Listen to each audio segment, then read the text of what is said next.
Ho, ho, ho, ho! East Alabama is on Santa's nice list. That's why we've worked nonstop all year to bring every home in our region the latest technology. This holiday season, connect with your family from afar. Watch your favorite holiday classics and power your gaming system with the reliability and savings that'll make your spirits beam just a little brighter. Merry Christmas and Happy New Year from your neighbors at Beam.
Coaches volleyball? Yeah. Ho, ho, ho, ho. East Alabama is on Santa's nice list. That's why we've worked nonstop all year to bring every home in our region the latest technology. This holiday season, connect with your family from afar. Watch your favorite holiday classics and power your gaming system with the reliability and savings that'll make your spirits beam just a little brighter. Merry Christmas and Happy New Year from your neighbors at Beam.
Ho, ho, ho, ho. East Alabama is on Santa's nice list. That's why we've worked nonstop all year to bring every home in our region the latest technology. This holiday season, connect with your family from afar. Watch your favorite holiday classics and power your gaming system with the reliability and savings that'll make your spirits beam just a little brighter. Merry Christmas and Happy New Year from your neighbors at Beam. Mike is hot. Okay, thank you.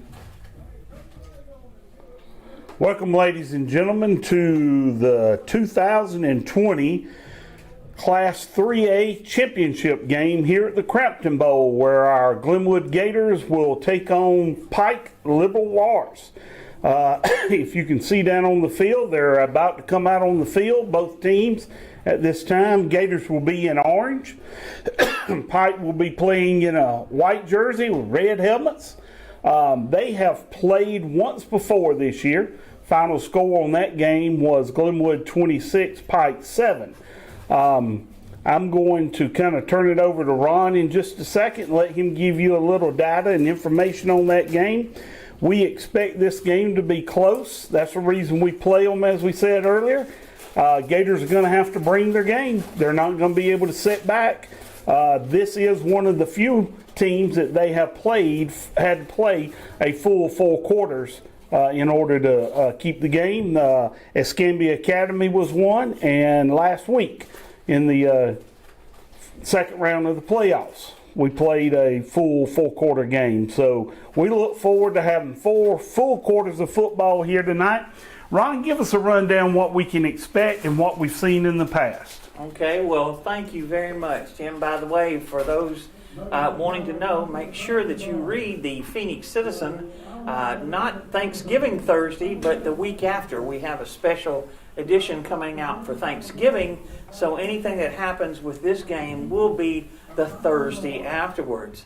The game was October 23rd, and this is an interesting thing, Tim. This is a region matchup in the finals. Mm-hmm. They're the number 2 seed from our region, and we're the number 1 seed.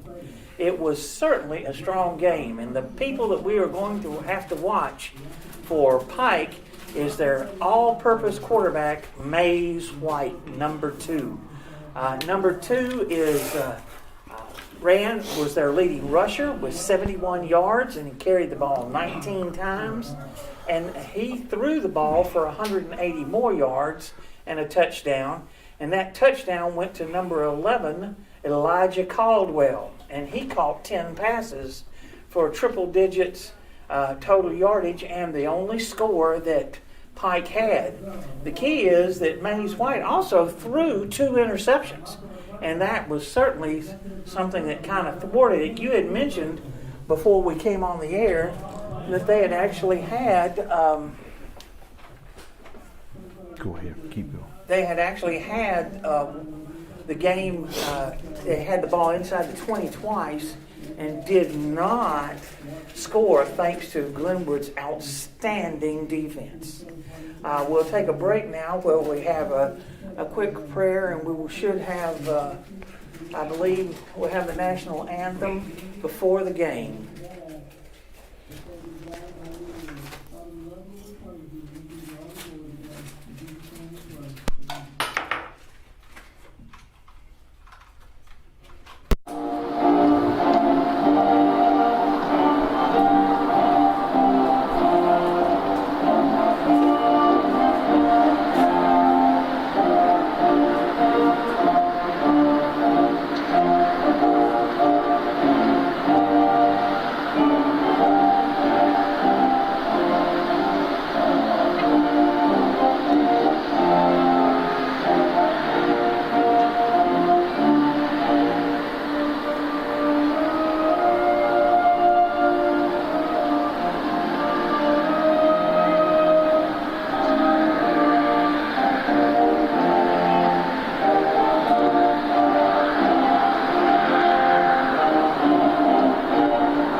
Lots of seniors and just lots of experience. Of course, experience is important in a big game like this so that you're able to keep your head and be able to play a good game.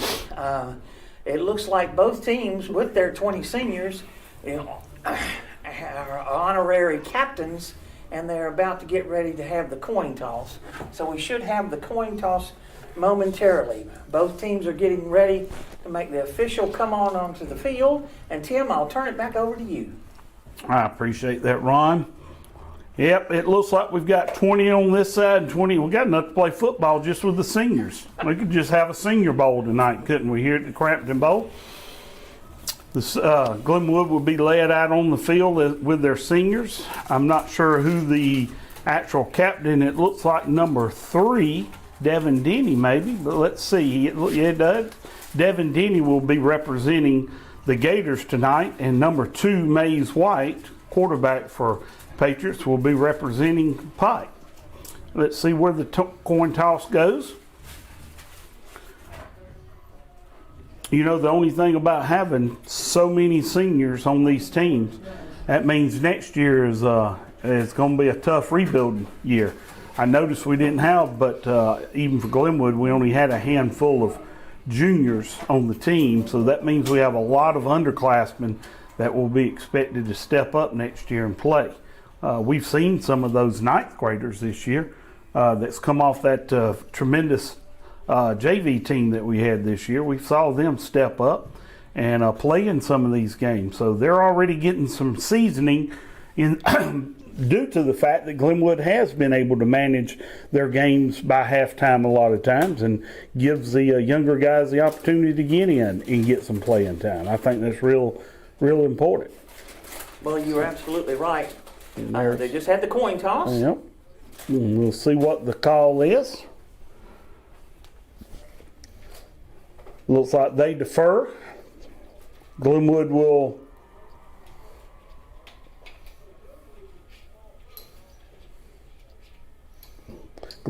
choose this side of the field to receive. And you know, I was kind of thinking all day long, man, I sure would like to see them kick off to us. Last game we kicked off to them.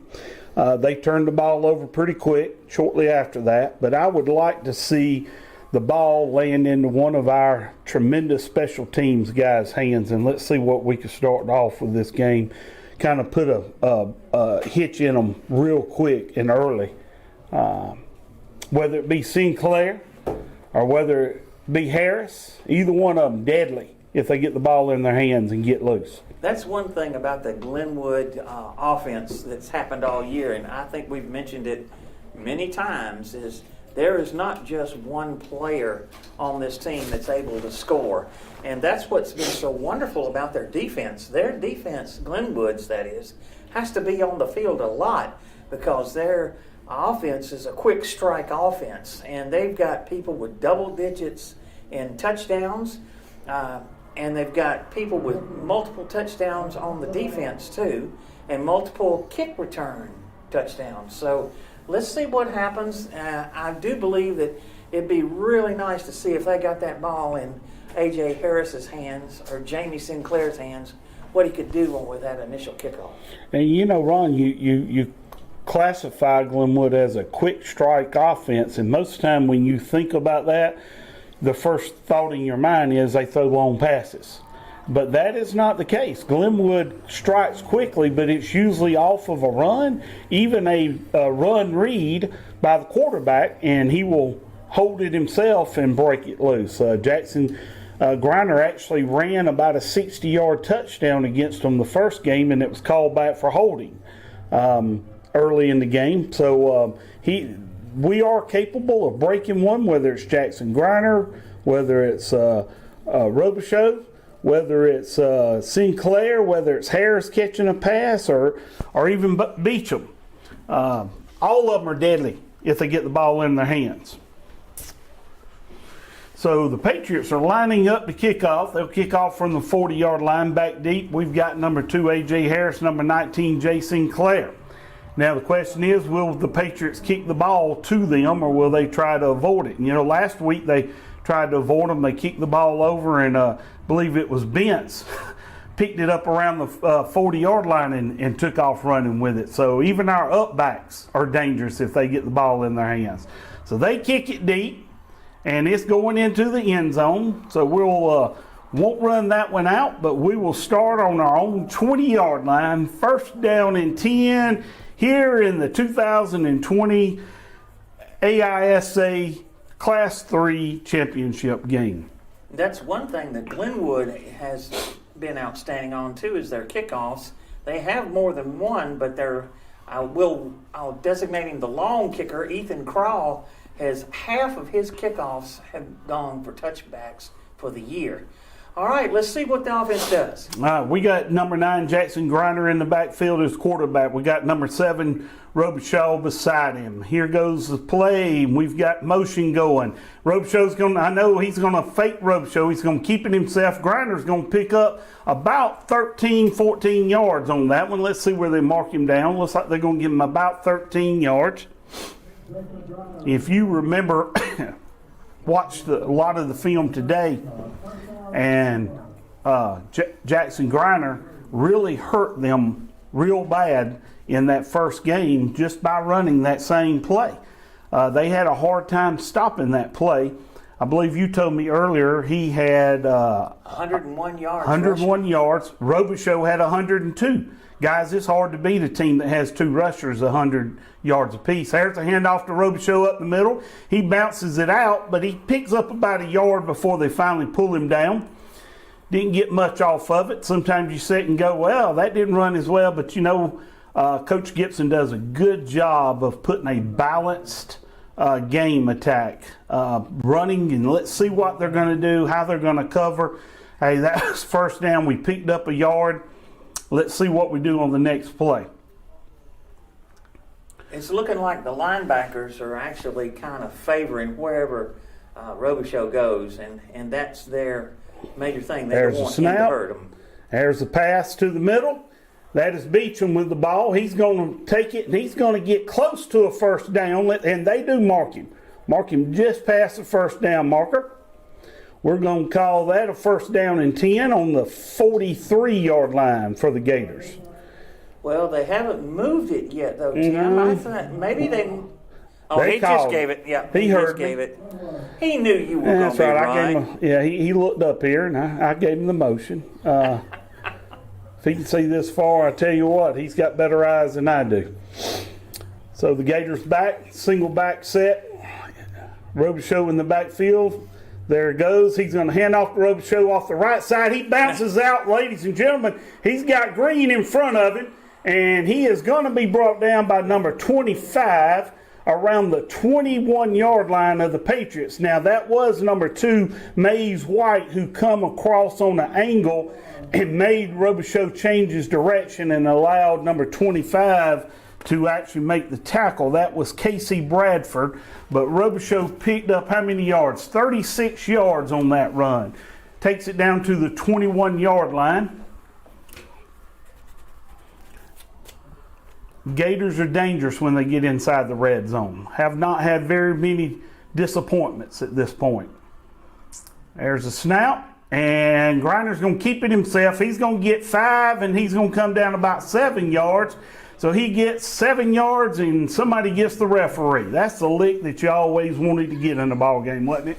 To be able to run over the referee. Now, it looks like they're going to give him I think it's 2nd and 2. It's on the 13, I believe. It's going to be a long 1 or short 2-1. So, well, I'll give him 8. Hey, if he can pick up 1, he can pick up 2 is the way I look at it. Looks like we're going to the Wildcat. Got Robichaud in the backfield in the Wildcat. There's a snap. Robichaud follows his blockers. He weaves through and he spins, and he's going to pick up 4 or 5 yards. Now, you know, one thing I was thinking about today, Ron, is Robichaud picks up a lot of yards. We know that he averages well over 100 yards every game.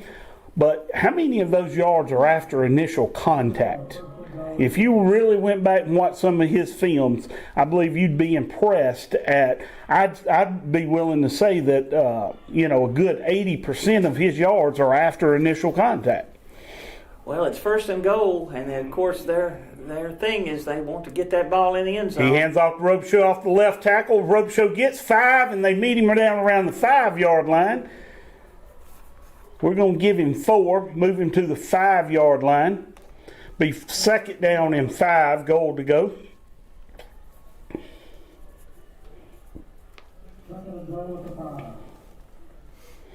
You know, we do have a dangerous field goal kicker, very accurate.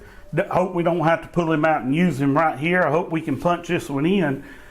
Early in the game, need to pop them in the face or in the mouth, as some people would say. But let's see what Coach Gibson dials up. There's a snap. Runner rolls out to the right. He throws a pass, and it is completed. That is number 1, Beecham, that comes down with it. Ron Beecham gets the first touchdown of the night for the Glenwood Gators. Brings the score to 6-0 Glenwood over Pike Liberal Arts. Now we bring in Garrett Hall, our point after attempt. Garrett is as accurate as you can possibly be.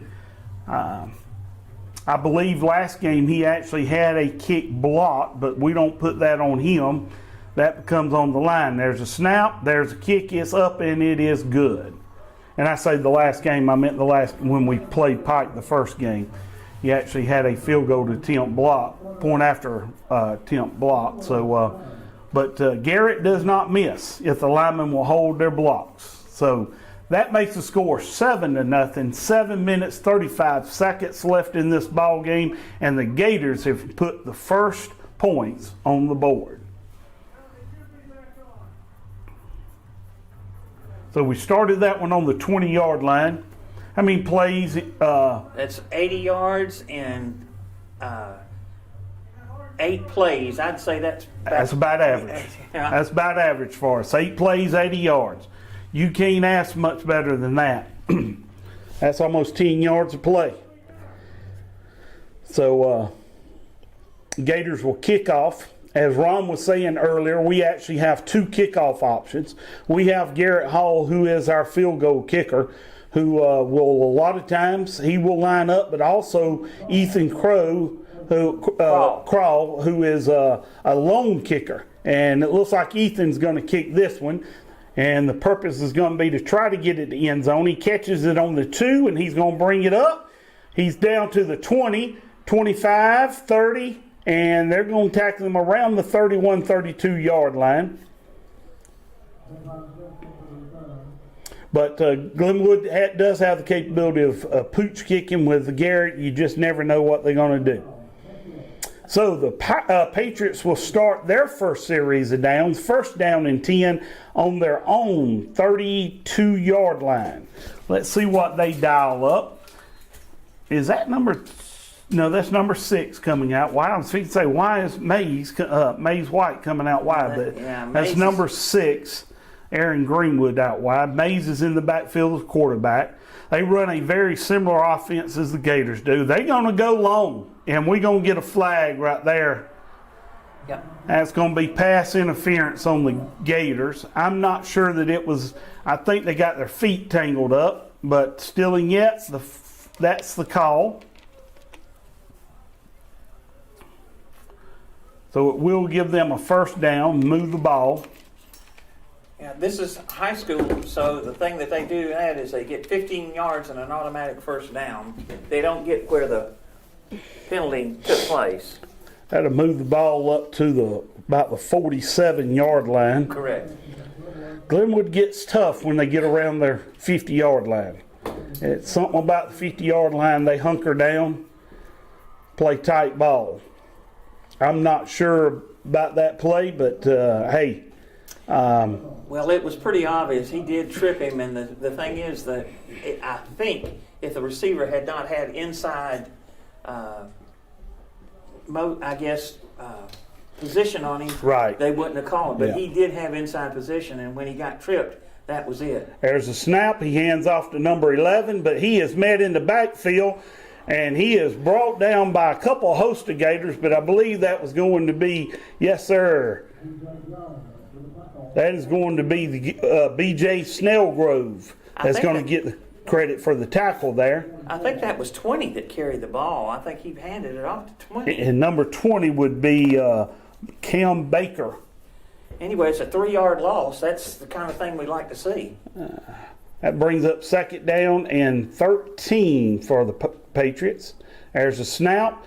White's going to bring it himself and try to bring it around, but the Gators are closing in. They stay at home and do a great job of pushing him out. He picks up about 4 yards, and looks like they're going to move it. It'll be 3rd down and 8. So he picks up what they lost initially, picks up 5 yards total, moves the ball to the 49-yard line. As I said, let me say it again, for good luck, Gators get tough around the 50-yard line, and we just saw that with the last 2 plays. So let's see if the Gators can hold them here. It's an empty backfield except for the quarterback.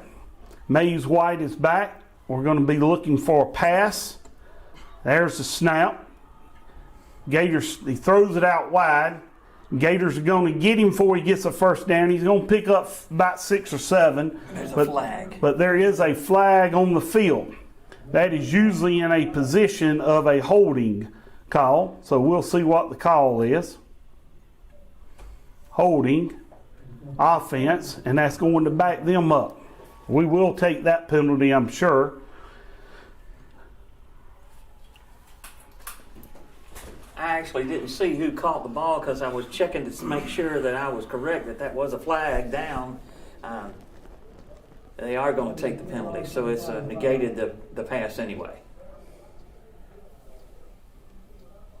We're high above the stadium roof here, and the guys we're actually very close to midfield, but it's like they're ants down there. They're really kind of hard to see. I brought a set of binoculars, but it don't seem to help me very much.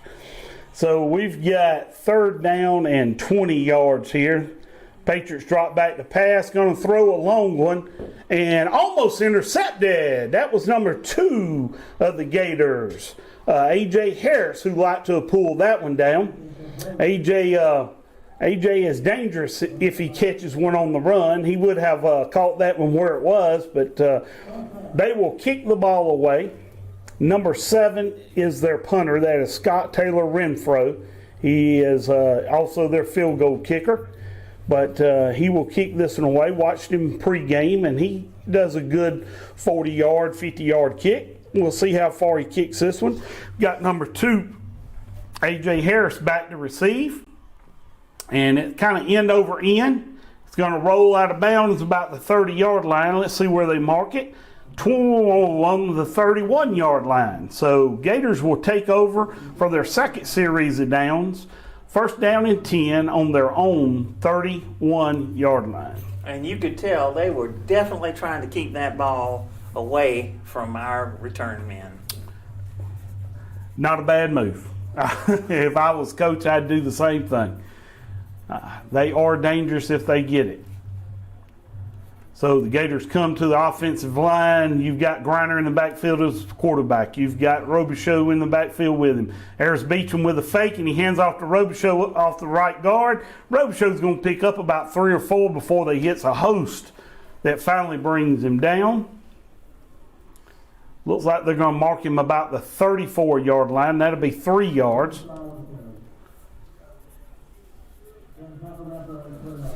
Gators will come back with a 2nd down and 7 on this next play.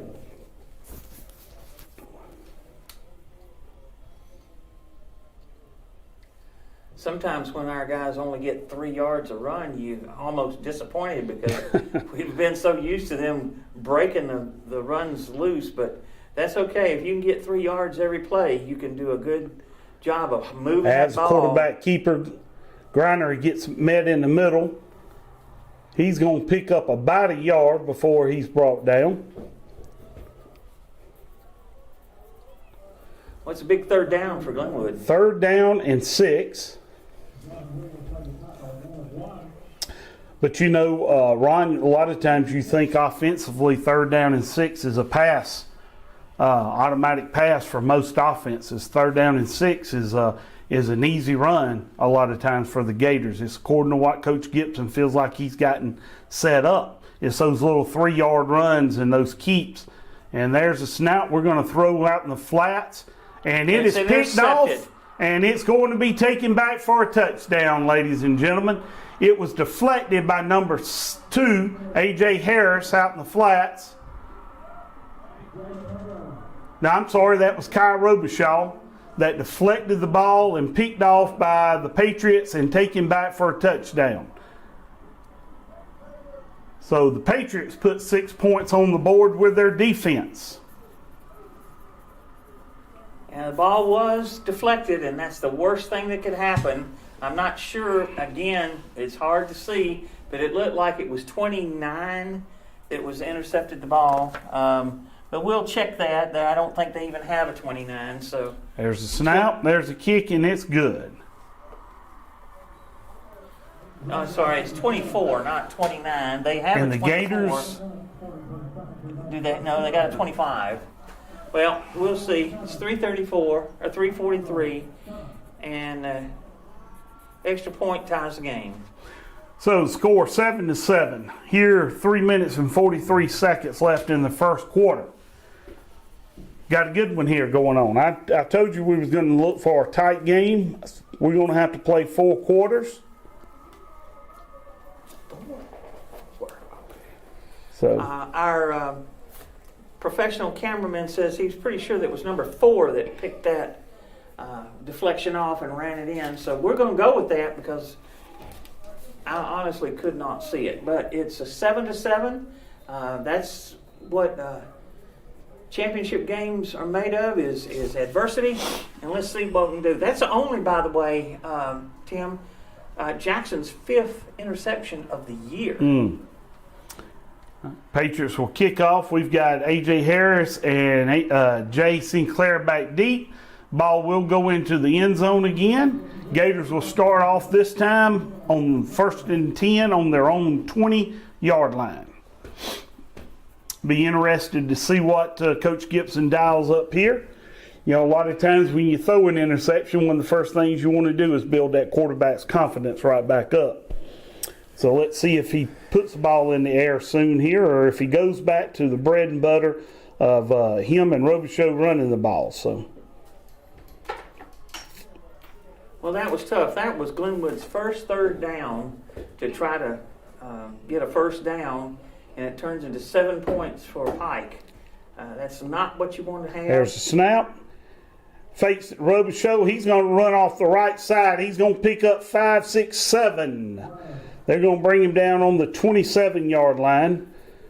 Jackson Griner picks up 7. That brings up a 2nd down and 3.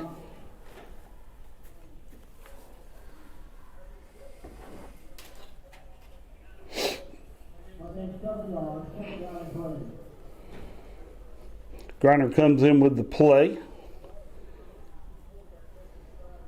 You know, Griner is a hard runner. He plays linebacker also, so taking a lick or giving a lick it doesn't seem to be an issue with him as a quarterback.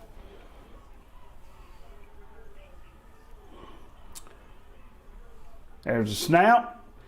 He fakes it to A.J. Harris, and Griner is up the middle, and he's going to weave back out to the right, almost to the 50-yard line. They bring him down around the 48. Looks like they're going to mark it on the 49-yard line of the Gators.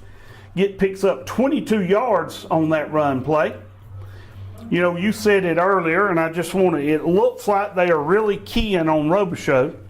And if you key on Robichaud and you key on A.J. Harris, and A.J. was in motion that time for a fake handoff, you tend to leave that quarterback wide open.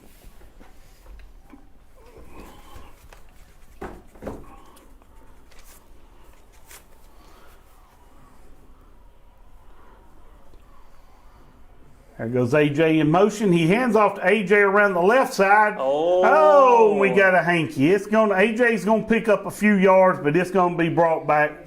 It's got to be holding against the Gators where the flag was thrown. Got 2 of them. I'm sorry. I didn't mean to moan, but as soon as I saw the yellow come out, I was thinking that they might be called for holding here. Probably the only good thing about this is it's first down. So they've got 4 downs to make it up. Well, that negates a good 20-yard run by A.J. Harris. And what's so bad is the spot of the foul was 4 yards deep into the backfield, so it's almost a 14-yard penalty. Right, so it's first and 24. Rather than a 10-yard penalty, it's a 14-yard penalty.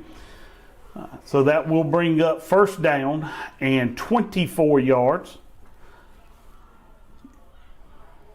Gators stay with their 10-yard average per play. We can pick that up, Ron. That's right. Let's hope they do that. Let's see what happens. Empty backfield. There's the snap. There's the pass across the middle. That's to Beecham. Ron Beecham, number 1. He's going to pick up about 5 yards, moves it to the 40-yard line.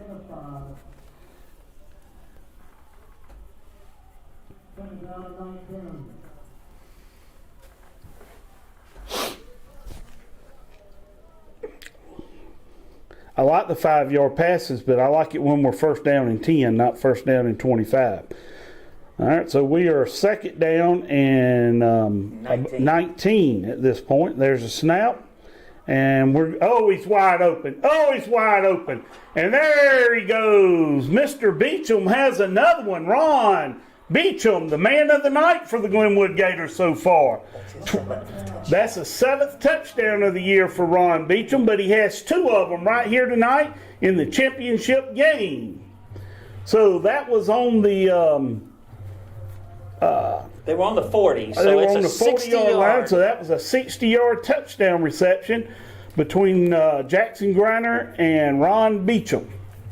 You know, we talk about AJ, we talk about Sinclair, but we often forget about Ron. He can be deadly too when he gets that ball in his hands. So that's 3 dangerous hands. There's the kick, gets up, and it is good. Glenwood goes back up on top, 14-7, with 1 minute and 34 seconds left in the first quarter. Hopefully it's not a shootout tonight. I knew it was going to be a tight game, but I hope we don't have a shootout unless it's a one-sided shootout on our side. So I'm going to be a little prejudiced. But Gators will kick off with 1 minute and 34 seconds left to the Patriots. Lead this game 14-3. How many plays, Ron, did we have in that series there? Well, counting the penalty, it was 5. So that was 80 yards on 5 plays. So we increased our yards per play average. If we counted 4, not counting the penalty, we went to 20 yards per play. How about that? I like that idea. Let's drop the penalty play. 5 plays, 80 yards. Actually, it was 94 yards. Yeah. There's the kick, and it's going to fall short about the 5. He's going to run it out from the 5. He gets to the 20, the 25. He starts moving around. He's met by number 34. Yes, sir. That is number 34 for the Gators. Cody Bentz. That is Cody Bentz.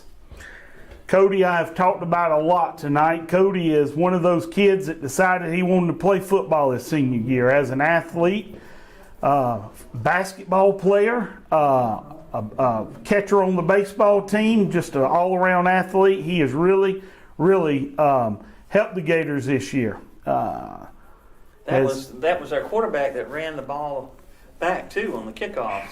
So they'll start on their own 21-yard line. That will be Mr. White, Mays White in the backfield as a quarterback. Let's see what they have offense. There's the snap. He hands off to number 20. Baker picks up 10. He picks up about 14 before they finally bring him down around the 39-yard line. It looks like they're going to mark him about the 38-yard line. Let's see. There we go. And he got 12 yards. We will give it a first down and 10 from the 38-yard line. He made a nice cut just past the line of scrimmage on the inside that made that from a 3-yard gain to a 12-yard gain. There's a snap. He fakes it to Baker, and he rolls off the right side, but he's not going to get anything. If he did it, he fell forward and got it. Looks like they are going to mark him about the 40-yard line. That will give him 1 yard, make it 2nd down and 9. He actually ran into one of his own players and caused him to fall from that point. So the Gators have a defensive stand, as I said earlier, and I'll say it again. Hey, they get tough around the 50-yard line. They start tightening up. Now's a good time to start tightening right here. And there's the snap. White drops back to throw. He throws it out in the flats. That's number 4, picks up the 1st down, but he's brought down after he picks up the 1st down by number 19, Jay Sinclair. He's going to get about 14 yards, it looks like, off of that play. We'll see how many yards he actually gets, but that will bring up a 1st down and 10 on the Gators' 46.5-yard line. We're going to call it 13. 13 yards. We have a timeout. So, Gators.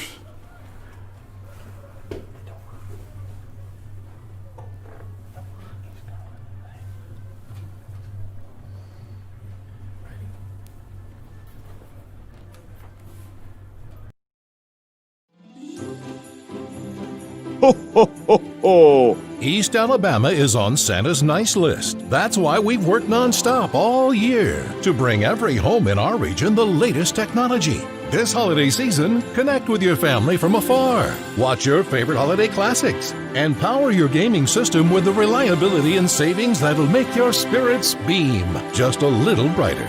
Merry Christmas and Happy New Year from your neighbors at Beam. All right, welcome back, ladies and gentlemen. Here, starting the 2nd quarter. That was the end of the 1st quarter. Gators lead 14-7. We'll start the 2nd quarter with the Patriots on the Gators' 46.5-yard line. They had to flip the field, but didn't have to go very far.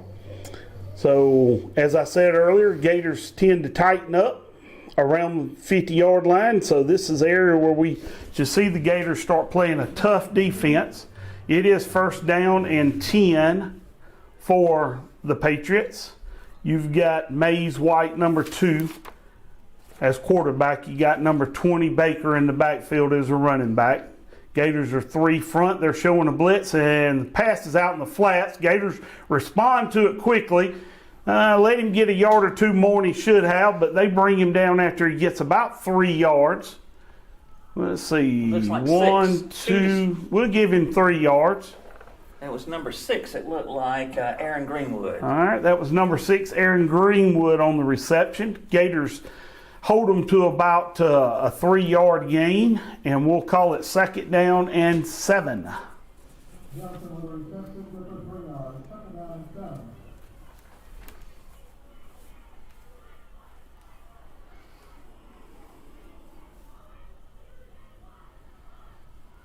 There's a snap. White drops back to pass. He's looking. He's going to throw it, and we're going to, 2 Gators there tried to pick it off. It was a little high for all of them. That would have been a nice pickoff for the Gators in that area. But that will bring up a 3rd down and 7. Look like Mays White has all the time in the world to sit back there and throw, but if you'll notice, Gators are only rushing 3 defenders. They're playing safe in the secondary. Well, the other part of that was that while he was back there, I'm not sure which linebacker it was, but somebody was shadowing. If he had taken off, the linebacker was going to go for him. They wanted to be sure he didn't get past the line of scrimmage. That was probably B.J. Snellgrove. No, that looks like Jackson Griner is shadowing. He is. He's still got some running. He's going to throw it down the line. And let's see if they call it complete or incomplete.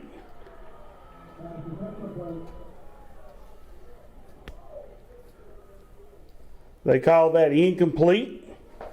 That will bring up a 4th down and 7. it looked like he might have caught the ball, but he jumped a little bit, and actually he caught it out of bounds.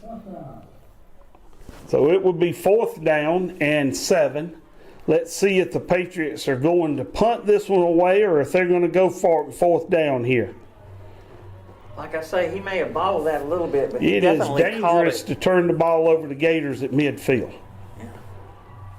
So they're going to looks like they're going to go for it. It will be 4th down and 7. There's a snap, and we got a whistle. Looks like Patriots called timeout. Coach on the sideline did. So it will be timeout for the Patriots with 10 minutes 53 seconds left on the clock. Score is 14-7. Patriots have it 4th down and 7 on the Gators' 44.5-yard line. So, as I said earlier, I'm going to keep saying it until I jinx myself. Gators get tough when it gets to the 50-yard line. They don't like you playing in their part of the field, and so they do tighten up. We haven't seen them a lot of play in the Gator field this year on their side of the 50. So, Again, you have to give the Glenwood defense a lot of credit.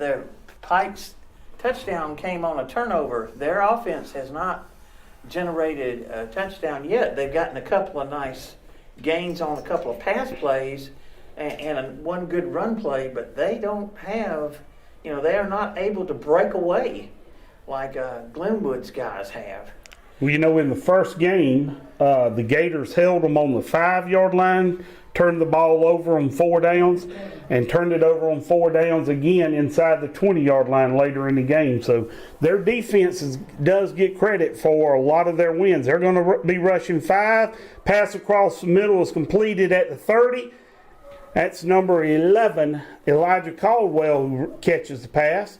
That will be a 1st down for the Patriots. Well, that's unfortunate. That's the guy that caught 10 passes against them last time they played, and he just went straight down the seam, and nobody picked him up. There's a snap. He's going to hand off to Baker, who's going to get hit by B.J. Snellgrove right inside the line of scrimmage. He may fall forward and pick up a yard. It looks like they're going to give him a yard. It's going to be 2nd down and 9.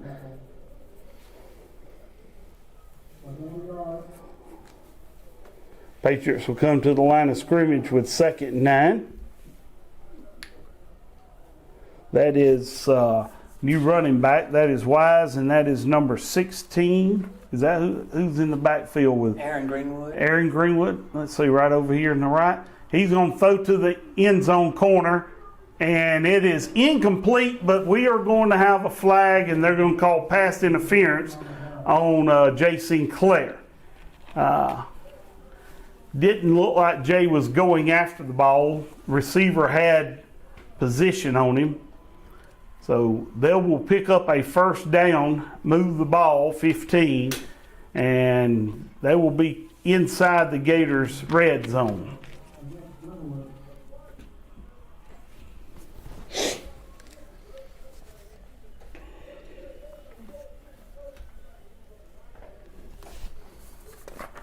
Well, the original line of scrimmage was 28, so that'll put it down on the 13.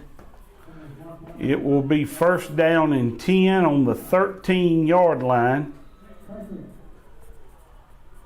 And unfortunately, that's the second 1st down that they've gotten off of Glenwood penalties. That's something that I'm sure the coach will have a discussion with his team at halftime. There's a snap, and he's going to keep it himself, run up the middle, and he's in for a touchdown.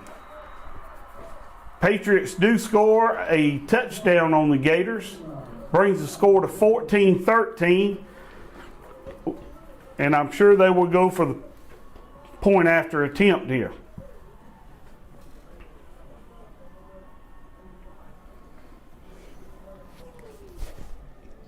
When you're a fan, you prefer to see your team ease through something. But hey, this is the reason you play championship games. It should be a close game if it's a championship game. So there's the snap, and there's the kick, and it's up and it's good. So, score 14 all here with 9 minutes and 44 seconds left in the game. Pike Liberal Arts puts the second score on the board for themselves. They'll be kicking off to the Gators here in the second quarter. And we will see if they allow the Gators to run this one back or if they kick it in the end zone again. Yeah, I was sort of expecting end zone kicks from the Gators, and it's been Pike that's been doing it. It's kind of surprising because I know that we've seen Glenwood all year, and Craw has done that, but hey, that's all right. We'll see what happens on the kickoff return. Once again, we've got number 2, A.J. Harris, number 19, Jay Sinclair back to receive. Got number 7, Scott Renfro, who will be kicking off for the Patriots. Renfro seems to have a pretty accurate kick himself and has a good leg. He's kicked it in the end zone twice. And there's another one. I believe that one's going to make it to the end zone. And it's going to put the Gators to start their series of downs on the 20-yard line. Be first down and 10 on the 20-yard line for the Gators. I don't know if people realize how important that is for those kickoffs. You have, by kicking that in the end zone, you eliminate the possibility of those two in the back running those all the way back for a touchdown. That is big defense on behalf of the Patriots. We as fans don't enjoy seeing that because we'd like to see our guys run the ball, but we're going to have to get the ball in their hands here offensively and see what they can do with it. So there's the snap. He hands off to Robichaux up the middle. Robichaux breaks one, rolls off of one, finally gets brought down around the 37-yard line. That will be a first down. He picks up 17 on that run. Be first down and 10 on the Gators' own 37-yard line.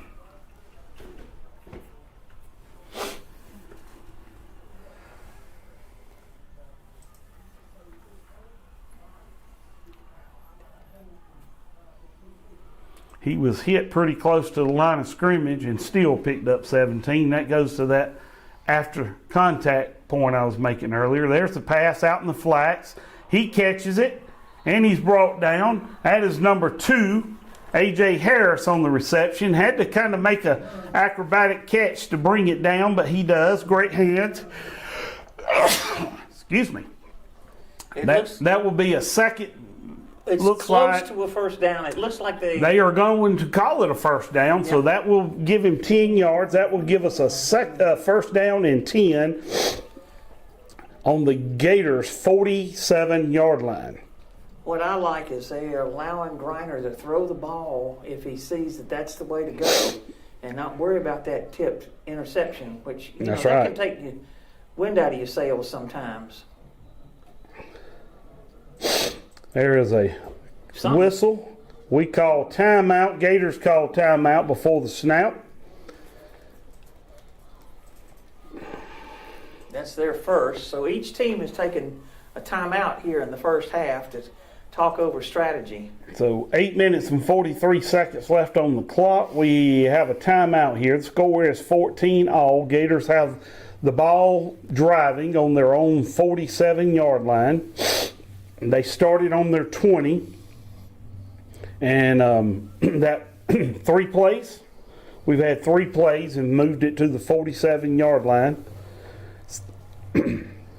Robichaux has 65 yards rushing already, and Griner has 49. So they're doing just about the same thing that they did the last time they played, when both of them had over 100. Let's hope they keep that up. Correct.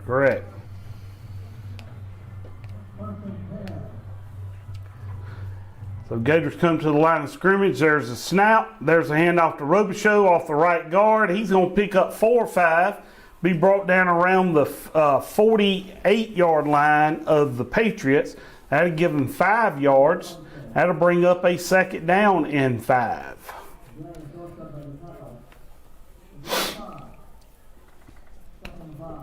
It's a short 5, but we'll still call it 5. We'll take 5 yards all night long, right up the middle.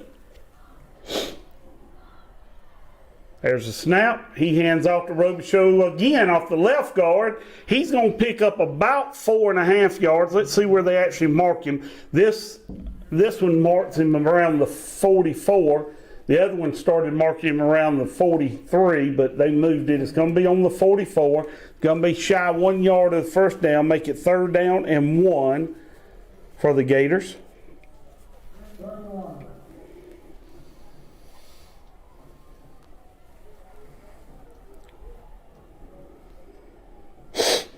A lot of times you see the Gators go to Wildcat on 3rd down and short like that, but this time they're going to go with Jackson Griner. He's going to keep it himself and follow Robichaux up the middle, and man, does he put a lick on that defensive back. That was number 2, the quarterback, Mays White for Patriots. It come up from deep safety to meet Griner, but Griner met him, and they said hello to each other. 2 quarterbacks face to face. That will bring up a 1st down and 10 on the Patriots' 34-yard line. Griner's in the backfield by himself. There comes motion and fake on the motion and a pass down the middle, and it's almost intercepted, but it is incomplete. Well, it was a little high. That was Caldwell that was covering A.J. Harris, and he was able to get his hands up in the air, but he couldn't come down with that himself when he attempted the interception. That was going to be a real hard interception for him to get.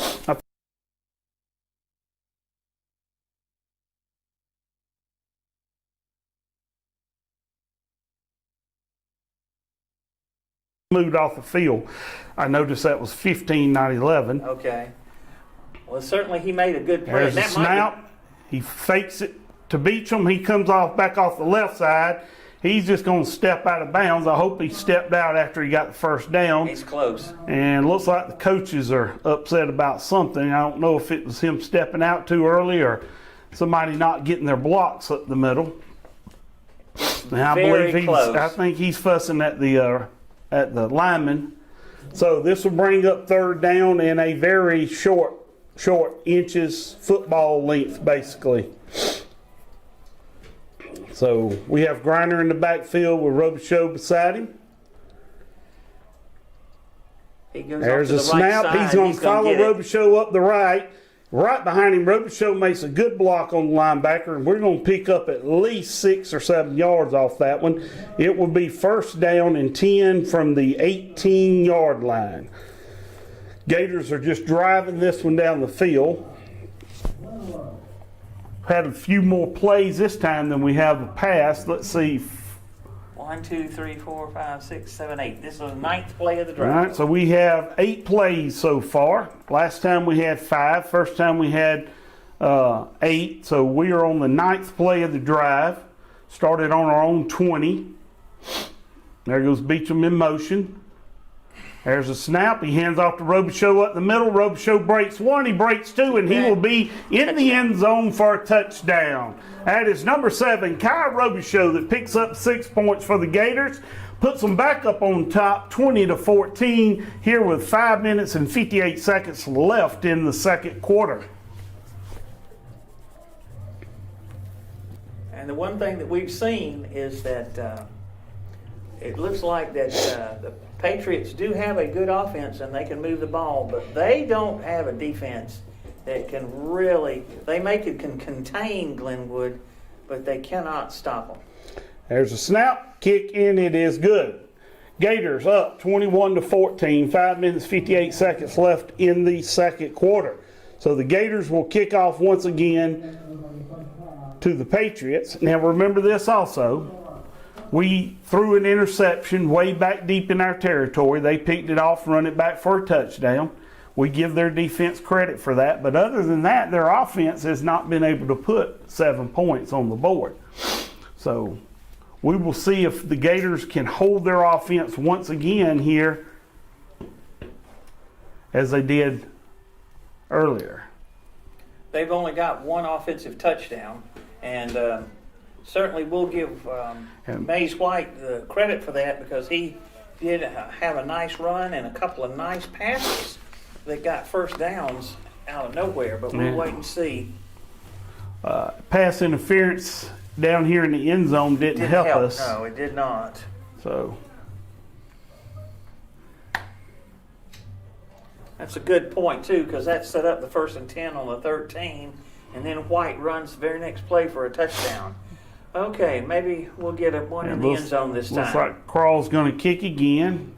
He gets this one into the end zone, and it will be called back. So the Patriots will start on their own 20-yard line for the first time. It will be 1st down and 10 on their own 20-yard line as they come out for this series of downs. 5 minutes and 58 seconds left on the clock. Let's see if the Gators defense can get this ball turned over quickly and let the offense put some more points on the board before halftime. So we ran 9 plays or 10 plays? 9 plays, 80 yards, 8 plays, 80 yards, 5 plays, 80 yards. So that has been the offensive scheme so far for the Gators. Now let's see what the defense can continue to do their job as they have all year long. A lot of times defense don't get the credit that they deserve for holding these scores down as low as they have. There's a snap. Looked like he went on to his knee, but he don't. A.J. Harris is going to catch him after he picks up about 4 yards. They're going to mark him around the 25-yard line. So it will be 2nd down and 5. I was trying to see who that was. I think it was 15. Davenport, who caught the ball, and we'll give him the 5-yard gain and 2nd and 5 on the 25. That looked like 15 anyway. We're going to go with that. I think you'll be safe with that. He is on the field. Mays White in the backfield by himself. We got motion. We're going to fake, and White is going to keep it up the middle. And he has a block, and he gets out wide. He's going to run out of bounds before he's brought down. He's going to pick up several yards before he's brought down. That will be a 1st down for him. And then some. And then some. They're going to mark it somewhere around the 40-yard line. Looks like they're going to mark it on the 44-yard line. Correct. So that's 31-yard run. That's their longest play from scrimmage tonight. He was wide open right up the middle, made a sharp cut and got a good block out by a receiver out on the left. So no offense to number 55, he's going to run this one himself too. And we've got a flag, and that's usually a holding call. That will he picks up about 3, but we'll see if the Gators take the holding call and drop it back 10 yards. Illegal block. Illegal block. It is an illegal block on the Patriots. So I have a trivia question for you guys out there. Our CTV Bean trivia question for the night is: we are here at the Crampton Bowl playing, and I have been around this facility. This is the first time I've ever been in it. So the question is, who is the Crampton Bowl named after? And maybe what was the history on that? So who was the Crampton Bowl named after? So it will be 1st down and long for the Patriots. Drop back to pass across the middle, and it is incomplete. It stopped perfectly by number 21. They wanting flags, but not going to get flags on that. It was perfect timing by Cam Carpenter to stop that. It would have been nice if he stepped in and intercepted it, but we'll take the incomplete. 2nd down and 10, 25 yards will be 2nd down and 25 for the Patriots. They've got the ball on their own 41-yard line. Now, I'm not really sure what's going on. Gators are only rushing 3 most of the time, it looks like. But Mr. White seems to have plenty of time to sit back there and throw passes. So we'll see. We got a rush on this time, and we've tipped it up, and it is incomplete. Yeah. So it was hit by Jackson Grinder, number 9, coming in on a rush. Also number 34, they had pressure on him.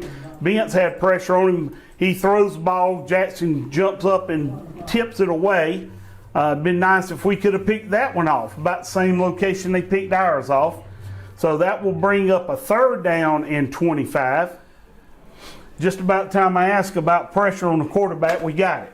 And well, that was a nice... I know Coach ain't listening to me, so I ain't worried about that. He's a lot smarter than I am when it comes to this. Well, that was a nice overloaded blitz, and he really had to get rid of that ball fast if he was going to do anything, and he certainly could not run. So he's calling timeout. Whatever he sees now, the quarterback's not happy with, and call timeout. So that is timeout for them. And so we will go back to our question, our CTV Bean trivia question for the night is, who is the Crampton Bowl named after? You know, most of the time they're named after old coaches, players, great players or something like that. But believe it or not, the Crampton Bowl was not named after a previous player. It was actually named after Fred J. Crampton, a local businessman who donated the property for this field to be built on. Now, this field was once also used for baseball, but of course in the configuration it's in right now, there's no way they could do it. But it was once a baseball field, minor league baseball games here. They actually play across the road at the Patterson Field now. But there's the snap. There's a long throw by Wise. Number 4 is up for the and he catches it. He plays the ball better than that was Sinclair that was covering him. Sinclair actually had him covered, and he stepped in and made the catch. That was number 4, Jay Taylor. Now, I'm going to tell you, from what I understand, that is supposed to be their prolific receiver. That is the first time I've really seen a big play by him in either of this game or the last game. So they come out of a deep hole. 3rd down and 25 and pick up 43 yards for a 1st down on the Gators' 11-yard line. So it is 1st down and 10 on the 11-yard line. So let's see what the Gators dial up. And White is going to keep it himself. He's going to pick up 2 or 3. Going to spin down to about the 13-yard line. Yeah, they're on the 16 team. What did I say earlier? 11. 11, I'm sorry. So they're going to spin down. He's going to mark him about the 13. So he'll get 3 yards off that carry. Be 2nd down and 7. He just went up early, Tim. The defensive back for Glenwood went up early for the ball. And Taylor just out-jumped him and out-timed the pass. It could have been intercepted, but give all credit to their receiver. He made a really big play on the 3rd down. There's the snap. There's the pass out in the flats. And he's going to get in for a touchdown, or did they mark him stepping out? He stepped out at the 4. I'm thinking they marked him stepping out.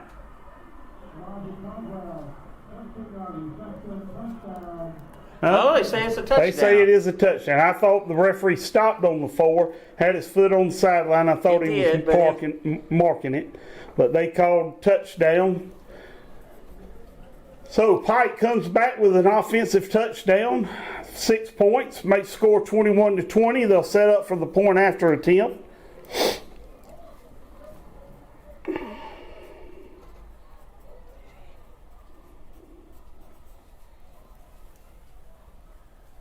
There's snap, and there's a kick, and it is good.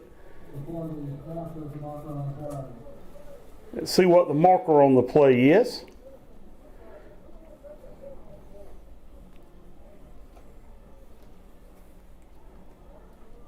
Illegal motion on Pike. They will have to kick it again. They will back it up 5 yards with his leg. I don't think 5 yards is an issue. The only thing is it allows the Gators a chance to maybe block a kick here.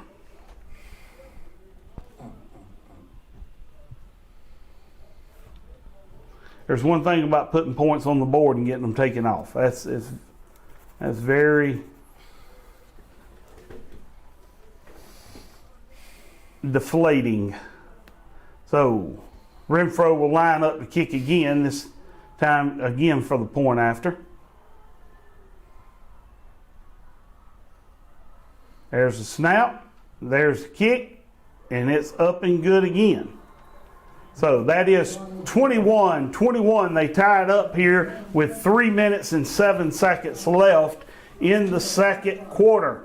So the Gators will get the ball with 3 minutes left. Plenty of time on the board for them to put 7 points before going in at halftime. Now, first time we met each other earlier in the year, Gators went in at halftime up 13-7.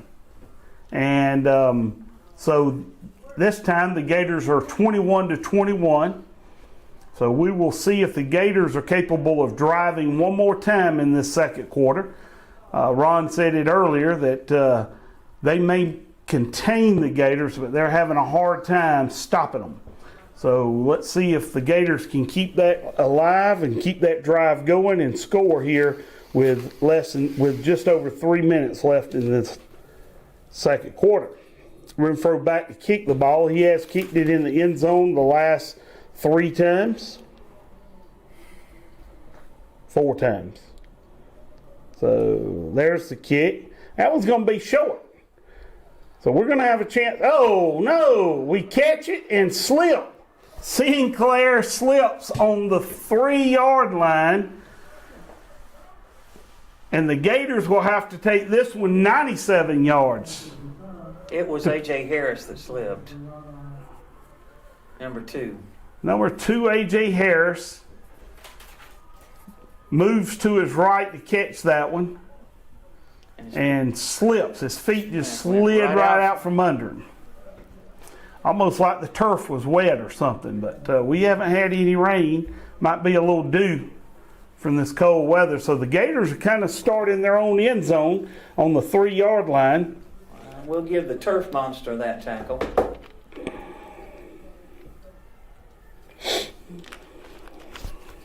I can only say that that's 2 errors that we have not seen all year from Glenwood.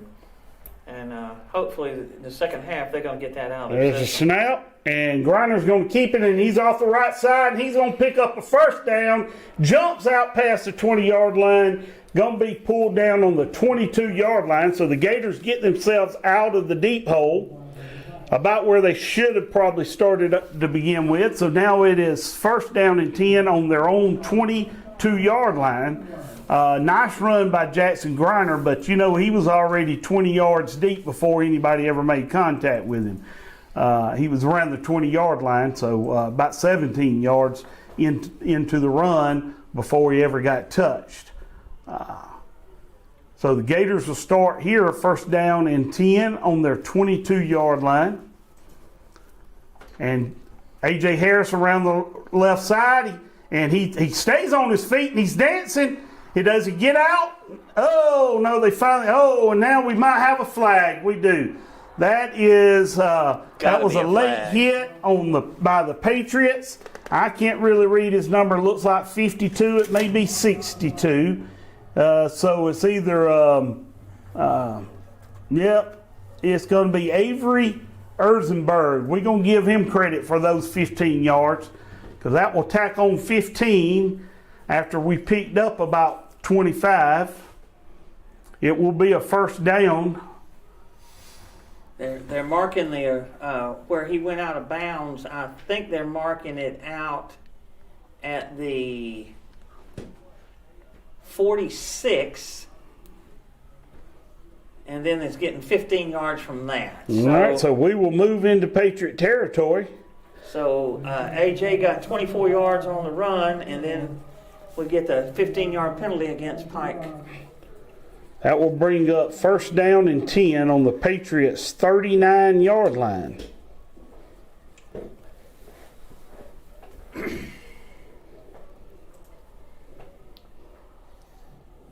I know this is going to sound silly because I know a coach will never say this, They want to score, but they don't want to give them a lot of time. with That is correct. But let's score and worry about Let's the score clock. first. Yeah, I think you're right there. We're going to hand off to Robichaux off the right side. He's going to get drugged down after he picks up about a yard, maybe two. I think he was supposed to take that one off tackle, and the hole wasn't there, so he bounced it outside, tried to pick up a few, and he did. He picked up 2 yards. It was a good run on his behalf. Way to see the field. I'd rather have 2 than -2. It will be 2nd down and 8 on the Patriots' 37-yard line. We'll take 1st down after 1st down to kind of kill that clock, as we was talking about. After hand off to Robichaux, he bounces it off. And I think he might should have stayed up the middle on that one, but he picks up 1. So it is 3rd down and 7.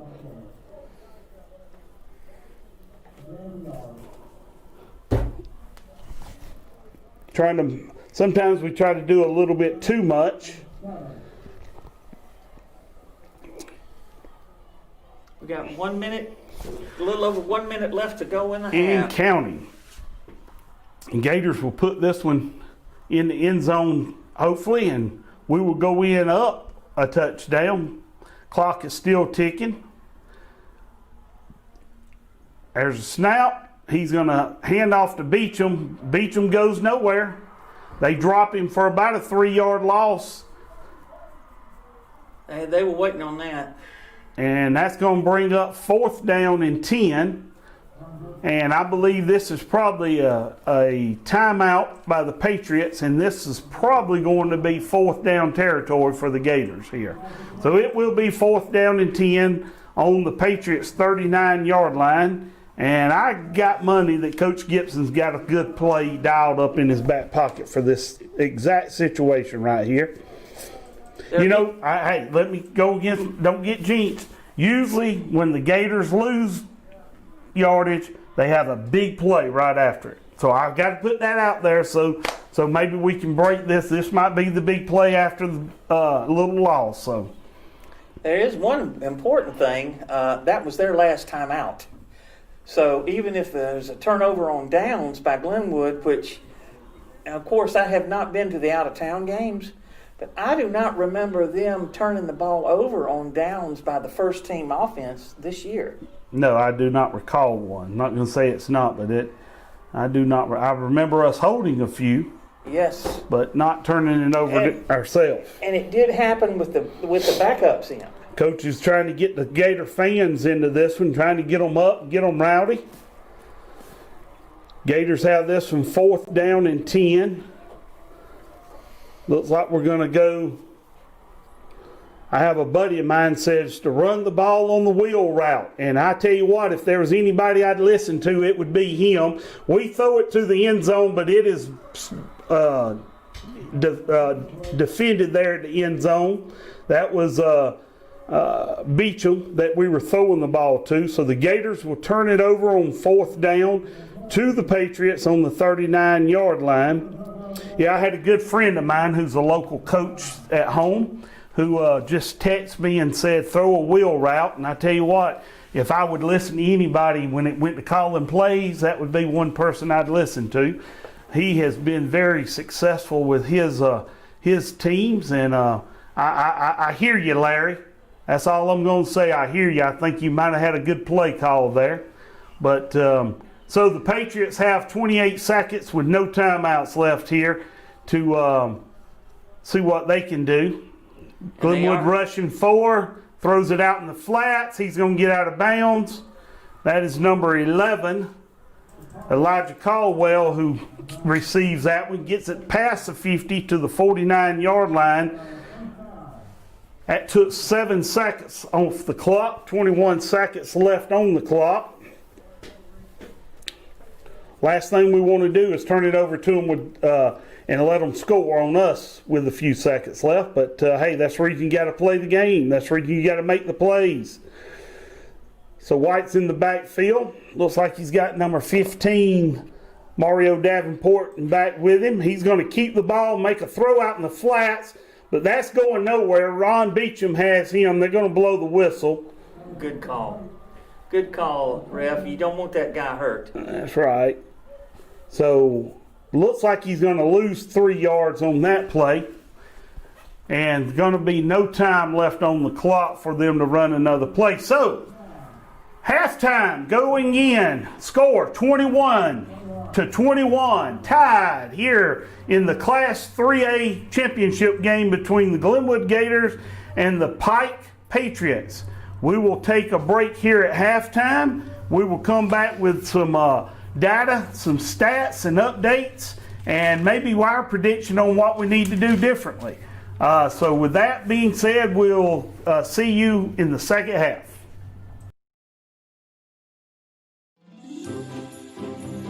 Ho, ho, ho, ho. East Alabama is on Santa's nice list. That's why we've worked nonstop all year to bring every home in our region the latest technology. This holiday season, connect with your family from afar. Watch your favorite holiday classics and power your gaming system with the reliability and savings that'll make your spirits beam just a little brighter. Merry Christmas and Happy New Year from your neighbors at Beam.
Ho, ho, ho, ho! East Alabama is on Santa's nice list. That's why we've worked nonstop all year to bring every home in our region the latest technology.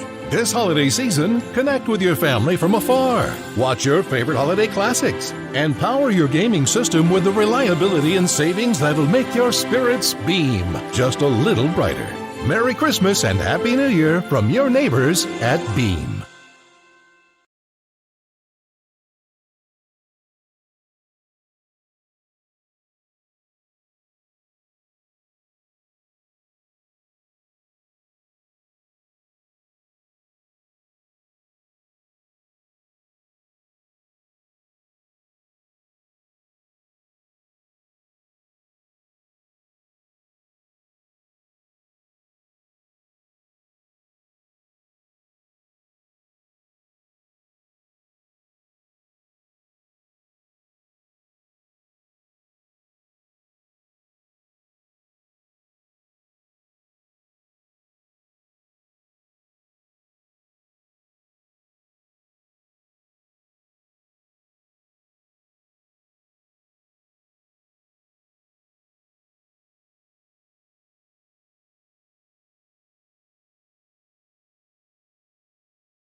Ho, ho, ho, ho. East Alabama is on Santa's nice list. That's why we've worked nonstop all year to bring every home in our region the latest technology. This holiday season, connect with your family from afar. Watch your favorite holiday classics and power your gaming system with the reliability and savings that'll make your spirits beam just a little brighter.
We're good?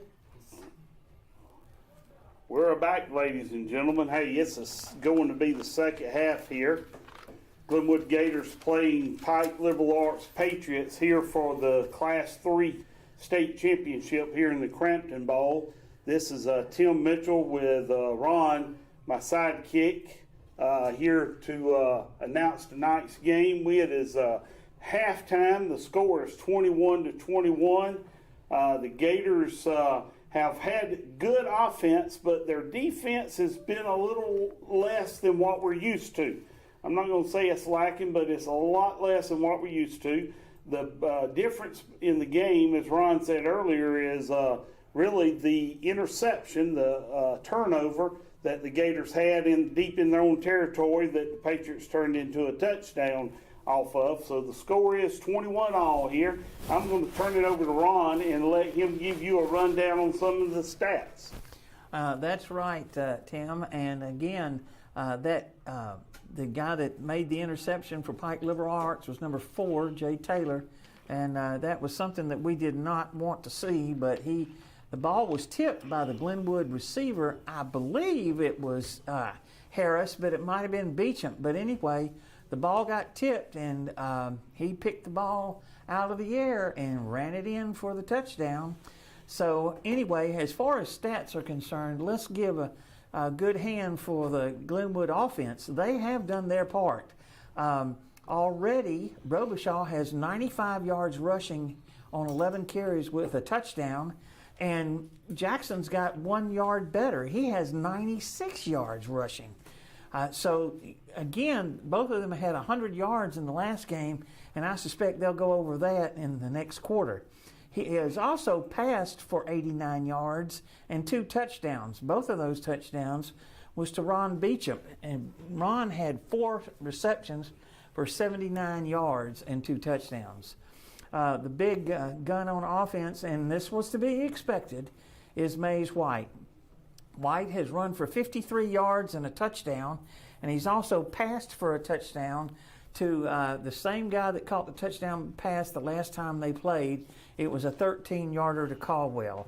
So he actually has more passing yards because he got that one big 43-yard reception to Jay Taylor on a 3rd down and long that set up that touchdown, and that's the reason he has more passing yardage. I haven't totaled that up, but he is well over 100 yards passing in the first half. So, needless to say, we're not used to seeing Glenwood give up 21 points on the defense. And actually, they only gave up 14, but even that, to have that many points and that many yards, we're just not used to seeing that all year. They've won 11 games by having overall the best defense in AISA in any class. And the only team that had a better total amount of points allowed was beat last week in the semifinals in Class A. So they have the best defense. And we want to see if they can continue to do that, because that's what is going to be the difference, I think, in the second half. Well, you know, Ron, I got faith in this defense. I've watched it all year long. They have been part of the reason the Gators have been able to hold people to 6 points and 7 points. And a lot of times those points were given up late in the fourth quarter on the second and third string teams. I believe that Coach Gibson and the rest of the staff has made their point at halftime. We're going to get to see it here in just a second. The Gators will kick off to the Patriots here to start the second half.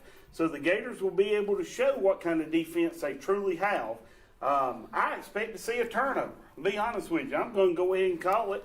I expect to see the Gators get hyped up and play some good defense, drop some yardage, and hopefully get a turnover here on one of those passes. We have been letting Mr. White throw at ease, kind of, with not a lot of pressure. He's had over 100 yards passing, and that's where we got to put a stop to it. And, hey, if I can see it from up here, I know coaches, they're a lot smarter than I am, and they will figure it out and have the boys on tune here in just a second.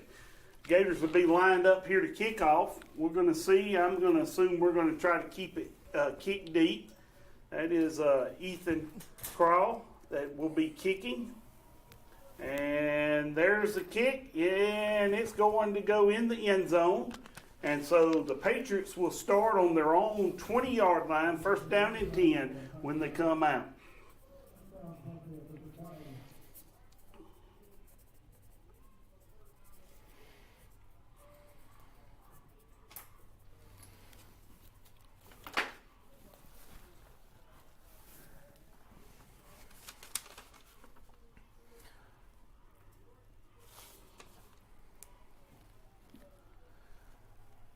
All right, no time off the clock, and he's setting up, and it looks like he's setting up to either do a run-pass option. There's the snap. White drops back to pass, throws it out in the flats. It's going to be incomplete. It was attempted to number 4. That'd be Jay Taylor. I don't know if he slipped or what happened, but ball went over his head when he went down. That'll bring up a second down and 10 on the 20-yard line for the Patriots.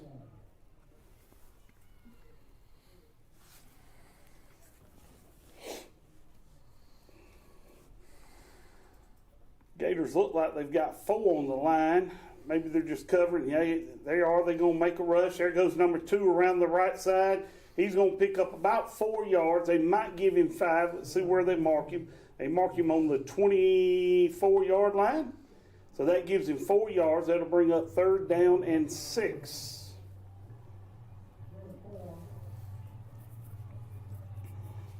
Big third down. This is where you want your defense to do their job. This is where we've been weak, Ron. We give up. That was a third down and 25 earlier in the game. We give up 43-yard pass reception. So this is where the Gators. Let's see what they learned at halftime, guys. There's the rush.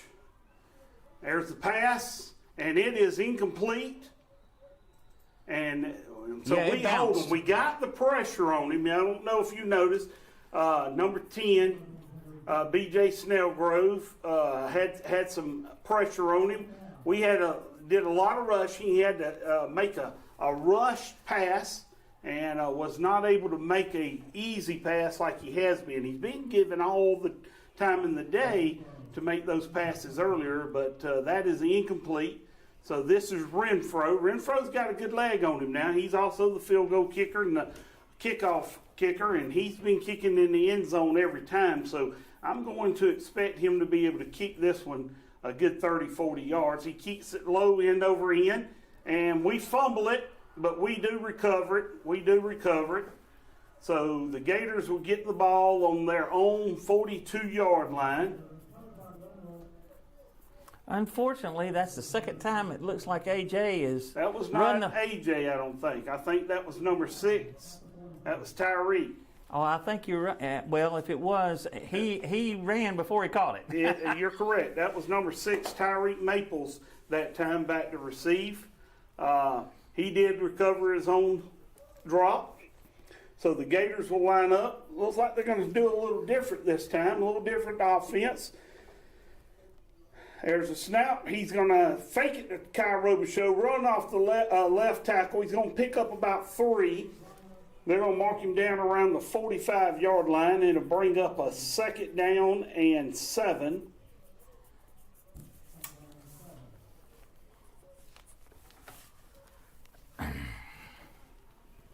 But that's positive yards, not negative yards, and that's what you want to see. Coming out. Always want to move it. Yes. That's right. Always want to move it forward. So second down and 7. That's Mon in motion. We fake the Mon, hand off to Robichaux. Robichaux gets back to the line of scrimmage. He might have picked up 1 yard before they finally bring him down. Going to bring up a third down and 6 for the Gators. I'm telling you, the linebackers looked like they knew that was coming. They were standing there waiting. He got by one, but he couldn't get by the second one. And that was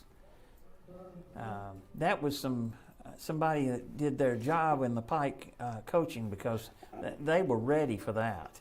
I'm sure their coaches did a lot of adjustments at halftime also. There's a snap. Grinder's going to keep it himself. He is hit by number 52 after he picks up about 2 or 3 yards. And that will bring up a 4th down and 5 or 4th down and 4. Let's see what it is. It's going to be 4th down and 5. 4th down and 5. So the Gators will bring on the kicking team. Jackson Griner is also the punter for the Gators.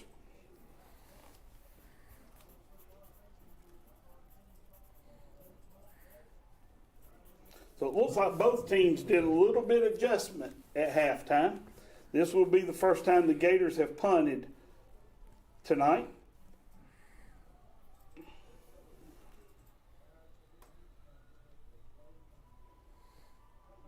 And the Gators take a delay of game call. That will back them up 5 yards.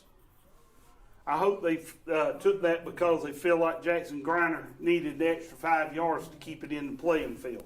I don't think so. You don't think so? Well, I'm just being hopeful, Ron. Just being hopeful. So, Patriots are set up about the 20-yard line to receive the kick from the Gators. Can you see who that is receiving for them? Cannot. And he's going to kick that one to the corner, and he's going to get I thought he was going to get a roll. He's going to roll down to about the 15. And they get marking it down at the 17. But that's all right. No line. return. Yeah. All right, 17-yard line. That was number 3, Devin Denny, who was down the ball there. Well, that's a 41-yard kick with no return, so we'll go for that.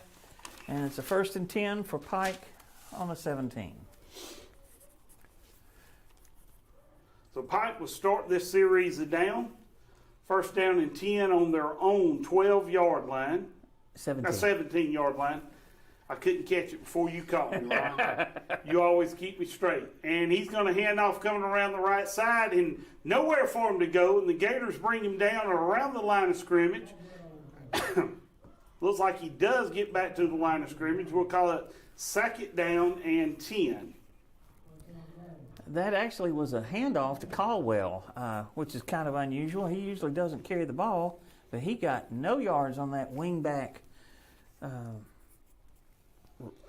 revert. Well, it wasn't really a reverse, but it was a wingback run. He got nothing. He saw he couldn't stretch it out, so he tried to turn it up, and at least he got back to the line of scrimmage for them. There's the White, drops back to pass, throws it across the middle, and it's caught for a 1st down around the 33-yard line.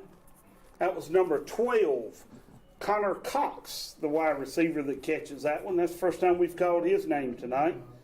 They mark it on the 34-yard line. Gain of 17. Gain of 17 yards, 1st down and 10 for the Patriots.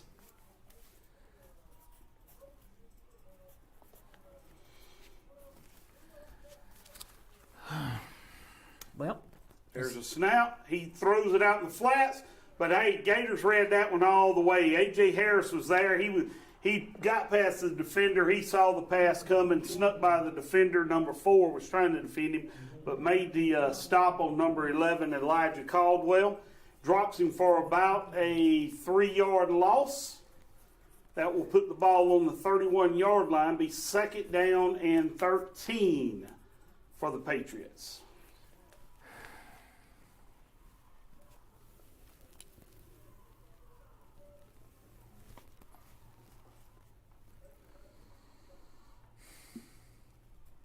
There's a snap to White. He drops back to pass, and he overthrows his receiver.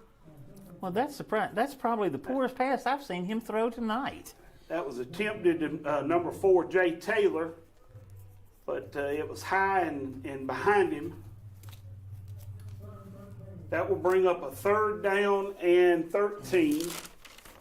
And unfortunately, they have not done too bad on 3rd downs tonight.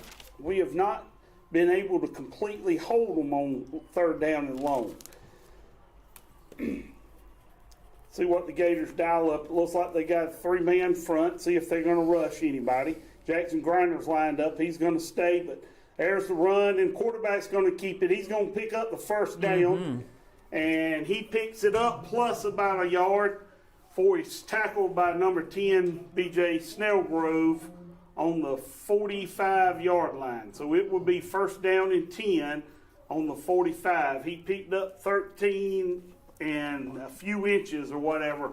We'll call it 14 yards. That's a killer on these third and longs for them not being able to stop them. That's the third time in the game. They've got to make the play on defense. And he hands off to Baker. Baker picks up 2 or 3. We're going to give him 2. It looks like they're going to mark him for 3. Be second down and 7.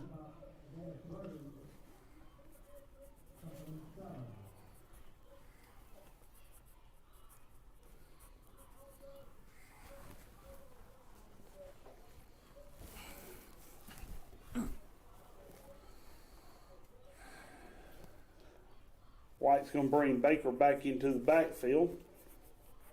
He's had all day long to pass during this game. There's a snap. He's going to keep it and runs off, and he's finally brought down around the 50-yard line.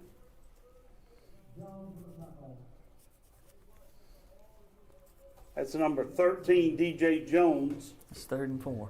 It's going to be 3rd down and 4. Once again, Gators got a 3rd down opportunity to hold them here. Let's see what dials up on both sides of the ball. I would suspect a run by 2, but you never know. He is willing to throw it.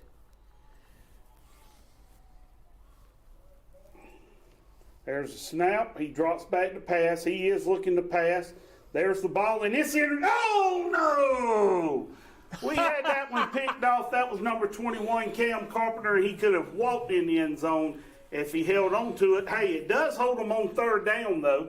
I'll give them credit. We played it well. We stopped them on 3rd down. They'll kick the ball away here. And the Gators will see what they can do with their offense. Good job, Cam Carpenter. Way to defend the ball. Wished you could have picked it off, though, buddy. I tell you what, there was nothing but green in front of him. There was no one on Pike Liberal Arts near Carpenter. He would have gone in for a 50-plus yard touchdown. There's a snap. Renfro kicks it, looks off to the right side, and we're going to pick it up and run it. That's A.J. Harris. A.J. gets it out to about the 26-yard line before he's knocked down. Looks like Gators have got someone injured, but Tyreek Maples on the sideline. But he must have got hurt defending, blocking. Look like he got up. It's going to be okay. We'll keep an eye on Tyreek. Well, that's a nice 10-yard return, though. Yeah, that's better than leaving it where it was. So the Gators will start on their own 21-yard line, first down and 10.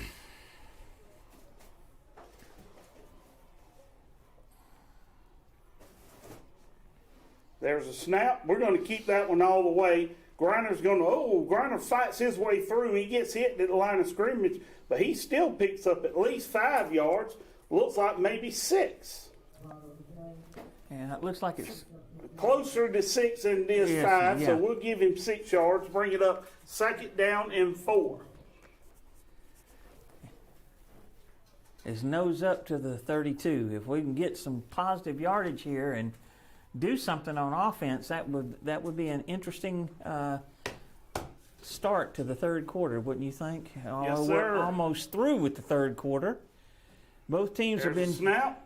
Grinder's going to keep it again. He's going to fight. He's going to get about 3 or 4 before they finally stop, and they'll give him forward progress. Marks it down around the 39, between the 39 and 40. And we're going to call it 3rd down and 1. Actually, it looked like they marked it back a little bit. Might be 3rd down and 2. And it's going to be a long one, short 2.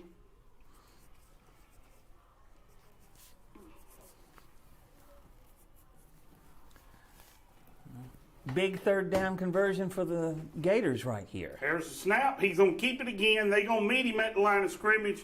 Let's see where they mark it. It's going to be all about where they mark it. They're going out about the 36-yard line, just past the 36 and a half. He puts it down at his left foot. I believe that's going to give him the first down. Yes, it's going to be a first down. So that will bring up a 1st down and 10 for the Gators, so they will move the chains. I believe Coach Gibson would have went 4th down on that one, even at this point in the field. Well, the key is they got the 1st down. Now they need to just keep getting positive yardage and get that score on the board to take the lead. Jackson takes the snap. He hands it off to Robichaux off the left side. Robichaux steps out of bounds about the 43-yard line. He's going to pick up 7 yards on that run.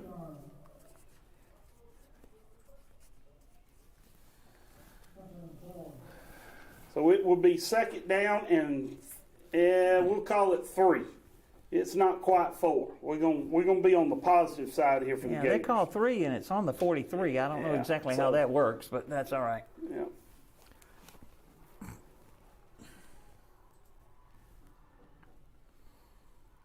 There's a snap. He fakes it to Robichaux, runs off the left side. He's going to pick up his 1st down and step out of bounds.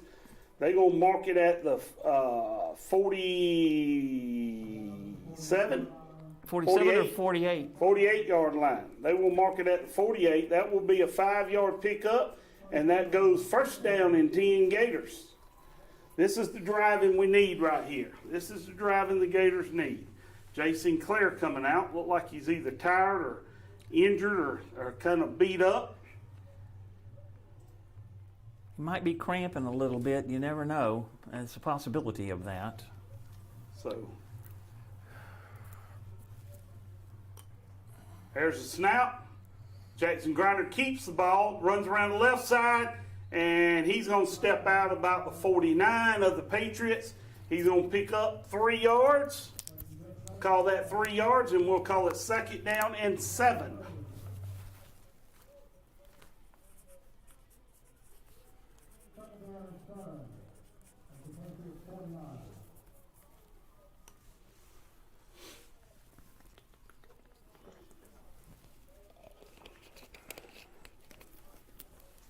Glenwood just seems to be content running the ball here.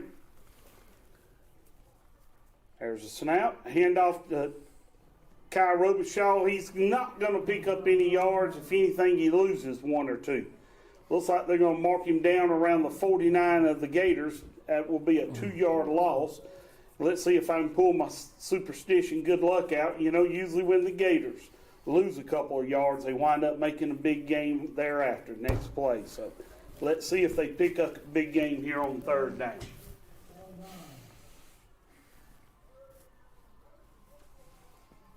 It's another big 3rd down conversion for them, but this one's a little bit longer than 2 yards, so we'll see what happens. We got timeout, Gators. Timeout on the field, 2 minutes and 10 seconds left in the 3rd quarter. Score is still 21-21. No one has put points on the board yet in this 3rd quarter. We had both teams do well in the first half. Evidently, they made adjustments at halftime. Both defensive have been a lot tighter. Gators have been able to drive a little bit. They've stopped the Patriots twice already here in the 2nd half, so let's see what they can do here on this 2nd possession that they have. Ball is on the 49-yard line of the Gators. 3rd down and a long 9.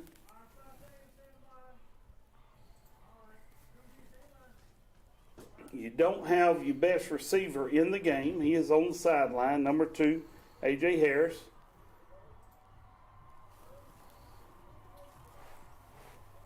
That kind of tells me that you're not planning on throwing the ball. You're going to stick with your run game. Let's see what they dial up. There goes Sinclair.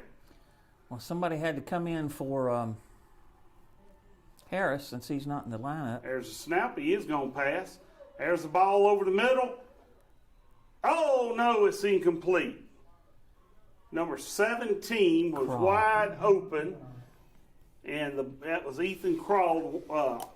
Ethan did not come up with the catch, but for For some reason, I don't see a flag, but it looks like there was a flag on the play. What was the call? Illegal procedure. All right, illegal procedure on the Gators. That'll back them up 5 yards. Make it even tougher. That will be 3rd down and 14.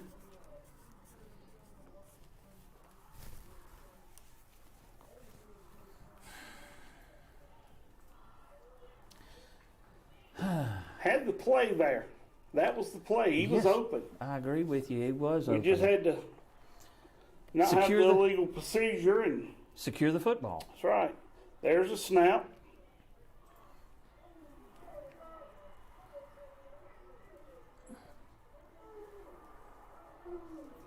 So we've got a flag on the play.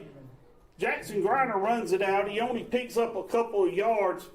He hits pretty hard, but there is a flag on the play. And let's see there was no Glenwood offensive players over there for holding. So let's see if they have a call, what they have.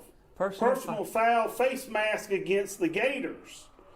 And I was afraid of that, Ron. Actually, when instead of him stiff arming, he actually seemed to have gotten hold of the face mask of the defender. They're going to decline that and bring up 4th down and about 8. That's what it looks like. And they're going to force Glenwood to punt from midfield. So he's going to get 6 yards, 7 yards, I'm sorry. So it would be 4th down and a long 7? Yes, almost 8, but it's at the 49. 4th and 7. So Griner's going to be punting again. Don't see that too often. Personal foul, face mask on the offensive player. Yeah, that's an unusual call. I was afraid that was a call because it looked like he had a good hold of the guy when he was trying to run the ball. There's a snap. And there's the kick. And, it takes a good Glenwood rolls out of bounds right in front of the 5-yard line. So we're going to call it about the 5.5-yard line. It is going to be 1st down and 10 for the Patriots on their own 5-yard line. Just inside the 6. Let's see if the Gators can hold them here and flip the field a little bit.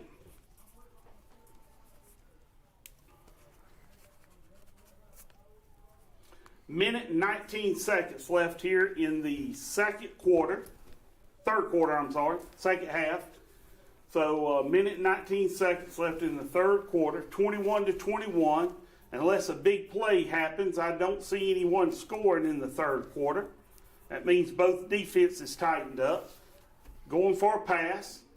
And that was thrown out into the flats, intended for, looked like number 6, Aaron Greenwood.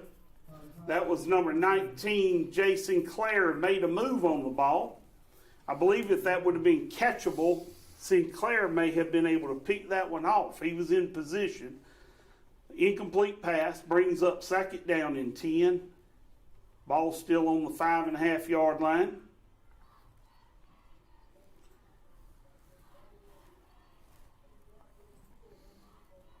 And White's going to keep it running off left tackle. He's going to pick up his 1st down. He's going to get away. He's gone. They're not going to catch him at that point, guys. It's 95 yards. That's touchdown. Pike Liberal Arts puts 6 points on the board with a 95-yard quarterback run.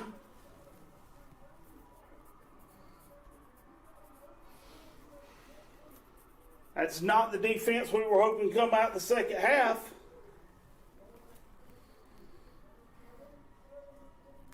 You know, Pike played the defending state champions last week. That was Bessemer Academy. Now, my understanding is Bessemer was missing their quarterback. I'm not sure about that. That was a hearsay. I don't know. But they beat the defending champions 35-15. So I think I can understand why now.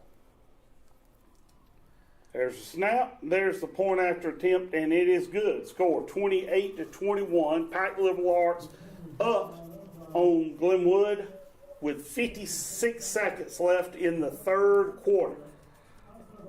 And I am pretty sure that this is the first time that Glenwood has trailed in the second half of any game this year. I know for a fact it's the first time that they have trailed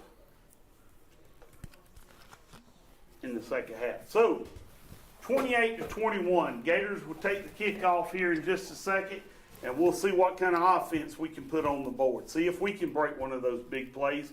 Tie this game back up here.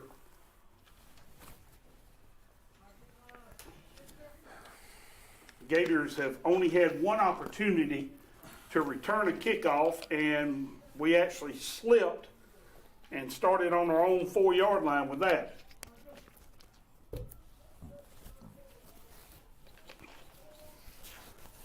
So Mr. Renfro will be back to kick again.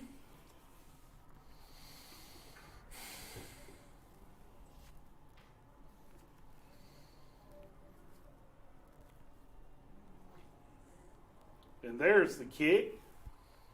And we're going to have an opportunity. No, it rolls out of bounds on the 2-yard line. Well, that may be a blessing in disguise. That is a penalty. A.J. Harris tried to get to it, but he kept running away from him. I believe that's illegal procedure, and the Glenwood will get the ball. Either they have to re-kick it or they get the ball on the 35. They will get the ball around the 35-yard line, I believe. It will be 1st and 10 on the 35-yard line for the Gators.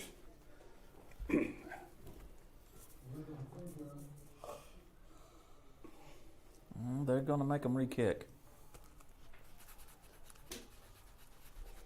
And I believe you're right, Ron.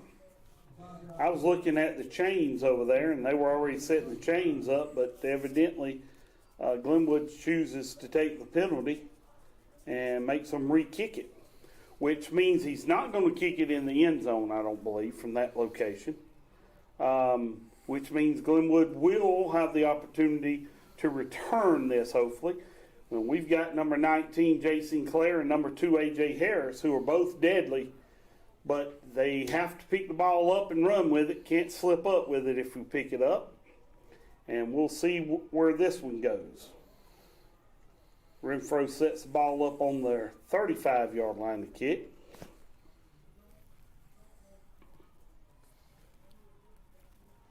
It looks almost like he's set up to kick it. No, he's just setting it up. He just moved, that's all. For a minute, I thought he was going to kick it sideways. Pooch it. Yep, he's going to pooch kick it. So the Gators fair catch the ball. That's number 34, Bentz. Fair catches it on the 49, somewhere around close to 49. They're going to mark it there.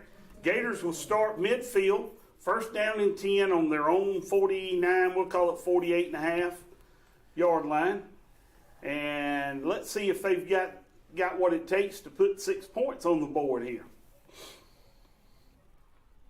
There's 55 seconds left in this third quarter.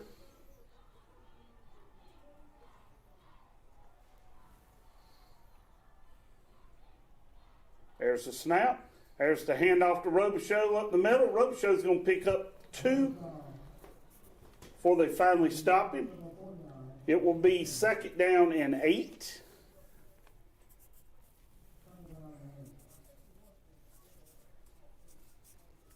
And the Pike defense is playing with a lot of fire right now. They've got the momentum. Yeah. They went in the locker room with the momentum and took a 95-yard run from the quarterback and took the momentum again there. So there's a snap, handoff. No, he fakes it to Robichaux, runs to the left side. He's going to run between 2 defenders, but he's going to just barely get back to the line of scrimmage. I'm not sure if they're even going to give him 1 yard. It looks like they're going to leave him there on the 49, 48.5, so he might have picked up a half a yard. So it will be the end of the third quarter. The score is 28-21. Pike Liberal Arts leads the Gators here going into the fourth quarter. For the first time I know all year this year, the Gators are behind going into the fourth quarter. It will be determined here in the fourth quarter who wins this game.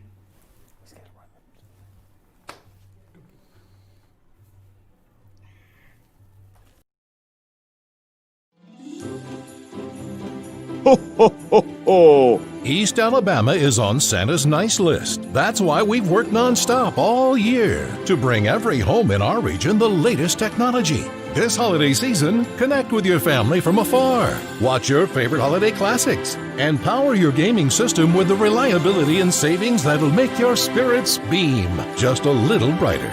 Merry Christmas and Happy New Year from your neighbors at Beam.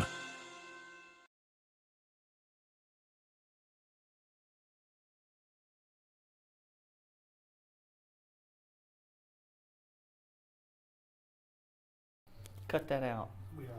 All right, we're on. We're back, ladies and gentlemen. Start the fourth quarter here. The Gators are losing 28-21. They've got the ball on the Patriots' 49-yard line. Third down and 7.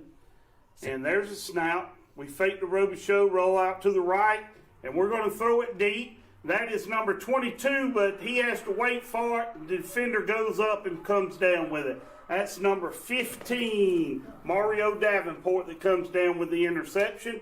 That was number 22 for the Gators, Austin Mon, that was intended for. He had to wait on the ball, and the defender outplayed him for the ball.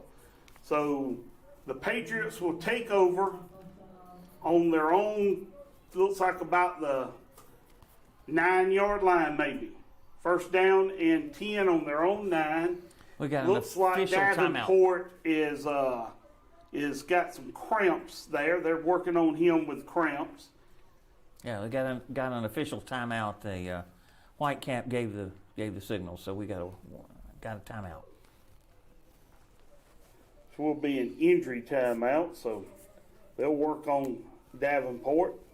Nothing major, just cramps. These kids are playing both ways, most of them. They're playing offense and defense. I know Davenport has been. Most of them on that Patriots team and the Gators team is playing both ways. That was actually Griner's first official pass attempt in the second half. You know, he had one earlier, but it was nullified by a penalty, the pass to Crawl. That was incomplete, so that was a no play, and then that's the interception right there. So he's 0 for 1 in the second half.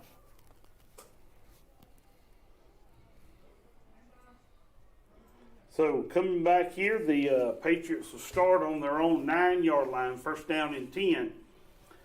Gators got them deep in territory. It's as good as a punt if you really want to be on the positive side of things.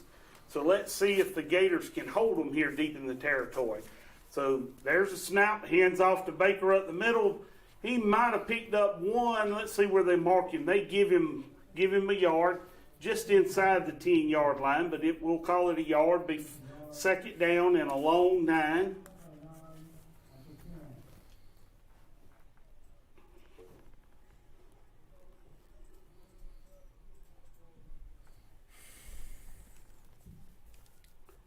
Gators are not familiar with being in this position in this territory, so let's see what they can do to overcome the adversity here.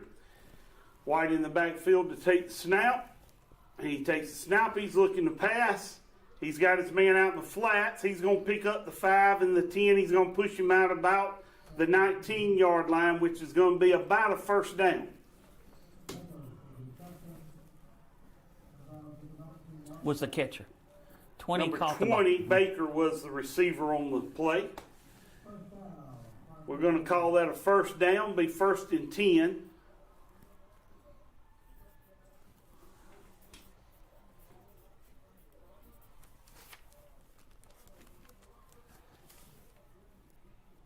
And I'd be on. Pipeline's back up. They really need to stop here. Really need to stop. First down and 10, and we're going to hand off on the runner going around the left side in motion, but he's not going to pick anything up. That was number 8, Jaden Jordan, on the run there. They may give him a couple of inches, but we'll call it second down and 9.5.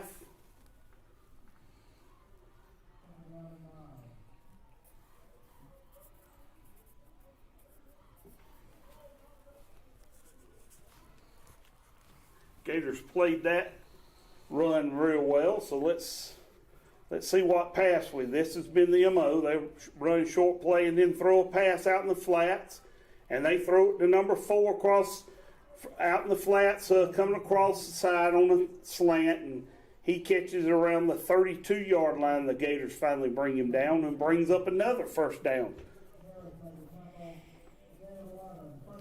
It will be first down and 10 for the Patriots on their own 32-yard line. Gators have just not been able to defend this passing game that the Patriots have put up.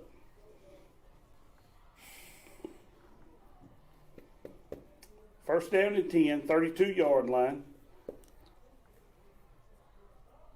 There's a snap. He hands off to Baker up the middle. Baker picks up 2 or 3 before he's finally brought down after picking up a couple more. We'll say he picked up 5. It'll bring up a second down and 5.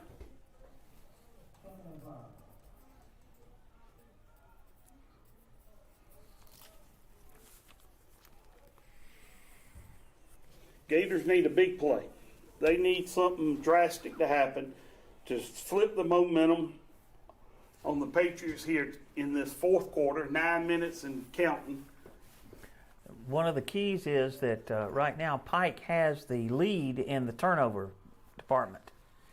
They have none. There's that snake. White fakes it, keeps it himself, and he's met by the Gators around the 40-yard line, but he's going to pick up 2 or 3 yards, and it'll be third down and 2 for the Patriots.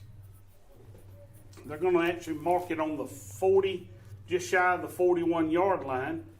So still 3rd and 2. We'll call it 3rd and 2 still. And the scoreboard says so also, so we're going to go with that. All right.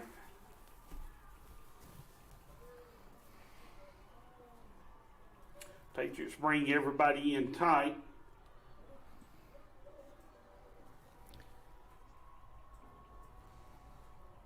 White takes the snap, rolls out to the right, and he's going to be met. He's not going to get the first down. But there is a flag on the play after the whistle is blown, so let's see what that call is.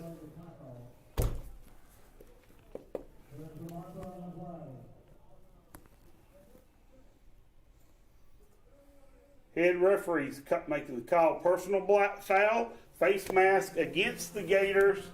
So we hold them on 3rd down and turn around and give it to them with a face mask call. Not only do we give them the first down, but we move them 15 yards. Puts them into Gator territory. Puts them on the 45-yard line of the Gators. It will be first down and 10 on the Gators' 45-yard line. They started this down inside the 5-yard line.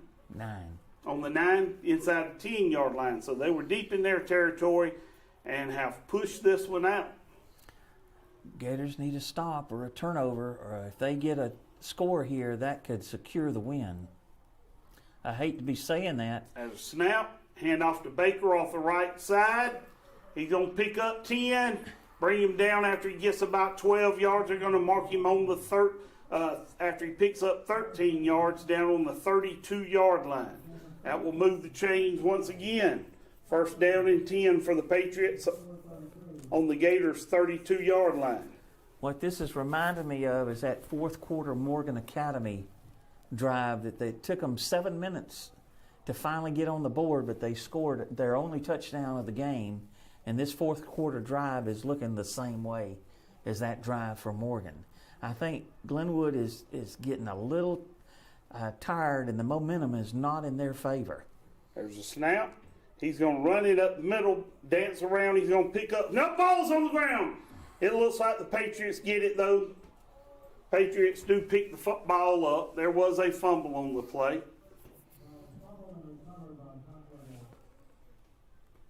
They're going to give him 3 yards, maybe 2 yards. So the ball will be second down and 8 on the 30-yard line. Now that's what we needed, but we needed to have recovered that ball. They jumped on it quickly. It wasn't like it rolled around. Again, We have the 2 turnovers. They have none. There's a snap to White. He drops back the pass. He's going to throw to the end zone. And no, it's incomplete. They thought he came down with it. I thought the Gators had a chance to intercept that one. But, and then next thing you know, it looked like they came down with it, but he was not able to hold on to it in the end zone. So that will bring up a 3rd down and 8 play for the Pike Patriots here on their own 30-yard line. On the Gators' 30-yard line. The referee was pretty emphatic about that, and it was not making the Pike faithful happy, but the ball was out real early. As soon as he hit the ground, the ball was out. So I think it was a good, accurate call. There's a snap. There's a throw into the flats for a 1st down. That was number 4, Jay Taylor, on the reception at the 20-yard line.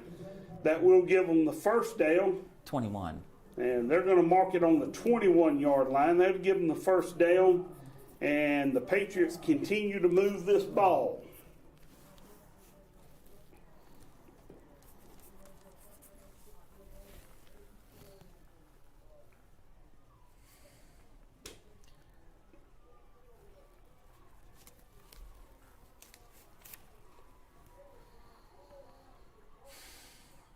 There's a snap. There's the pitch and the reverse.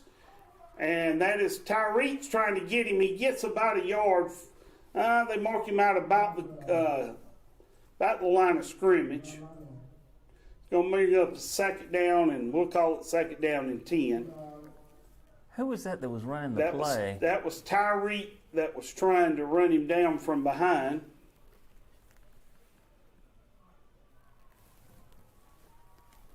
Second and 10, I think. I think they put it back, but I have no idea who that was ran the play for them. But so they handed off to Baker, who flipped it to a receiver coming around from the rough side. And I don't know who the receiver was. I couldn't read the There's number. A snap. White stops. He fakes it. He runs back up the middle, and he's hit by number 19, Sinclair. Brings him down after he picks up a yard or 2. Looks like they're going to give him 3 yards on the carry. It'll be 3rd down and 7.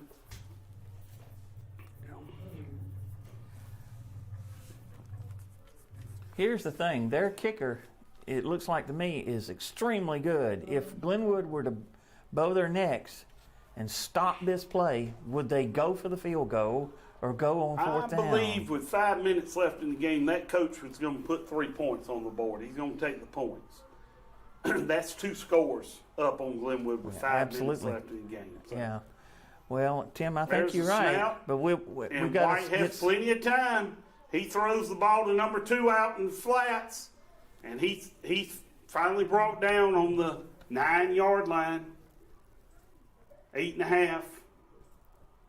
That will move the chains for another 1st down. It will be 1st down and goal to go on the 8.5-yard line. That was number 3, Jarvin Christian there.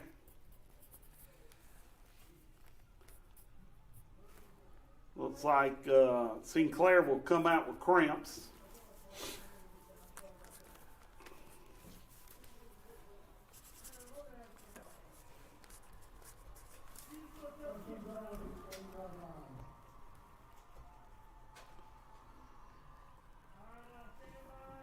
Patriots are taking all the time they can. They're going to eat as much of this clock as they can away. They have it 1st down and goal to go on the 8.5-yard line.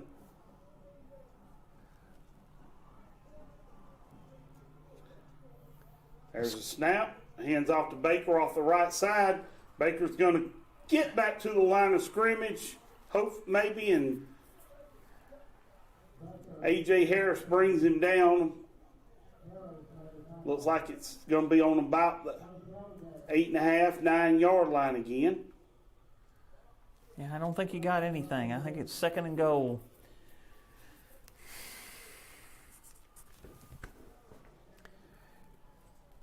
You know, they've got 4 plays in the second half that have gained no yardage but Glenwood is still down 7 because of that 95-yard run. There's a snap.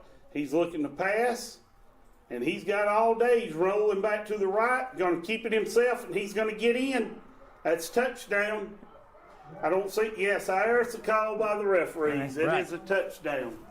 So taking a broken pass play, quarterback has to scramble and scrambles and picks up the 9 yards for a touchdown. And that makes the score 34-21.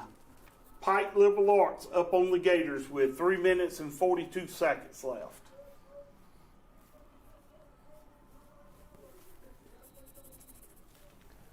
Well, Pike scored 35 points in last week's win. And if he kicks this extra point, they will match what they did last week. Here's a kick. It's up, and it's good.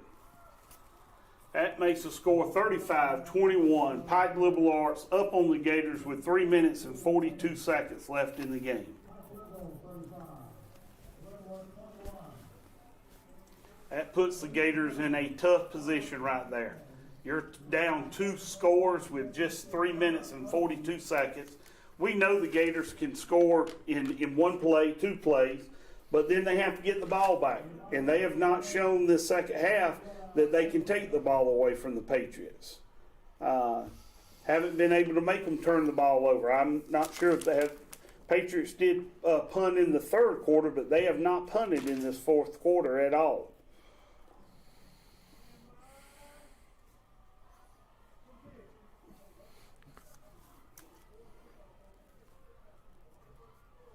Pretty much that touchdown of 91 yards pretty much took over the whole 4th quarter because the first play of the 4th quarter was the interception. Mm-hmm.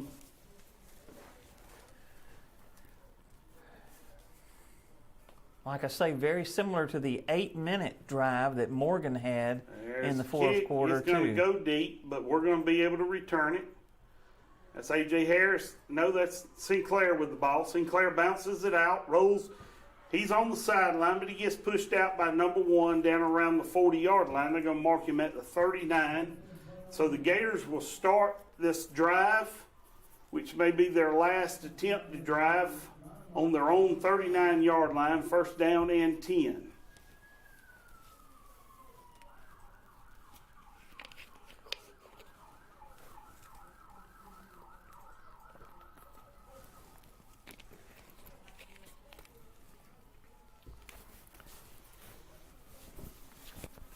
Pike came. There's a snap.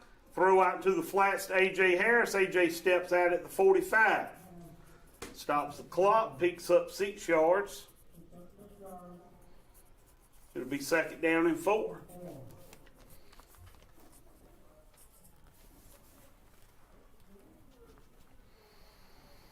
Looks like the Gators have already gone to what we'd call their 2-minute. Well, they have to have offense. 2 scores. They have to have That's 2 right. scores.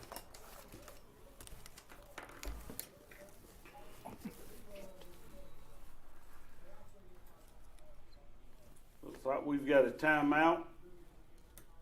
Timeout. On Pike. So we've got a timeout here with 3 minutes and 29 seconds left.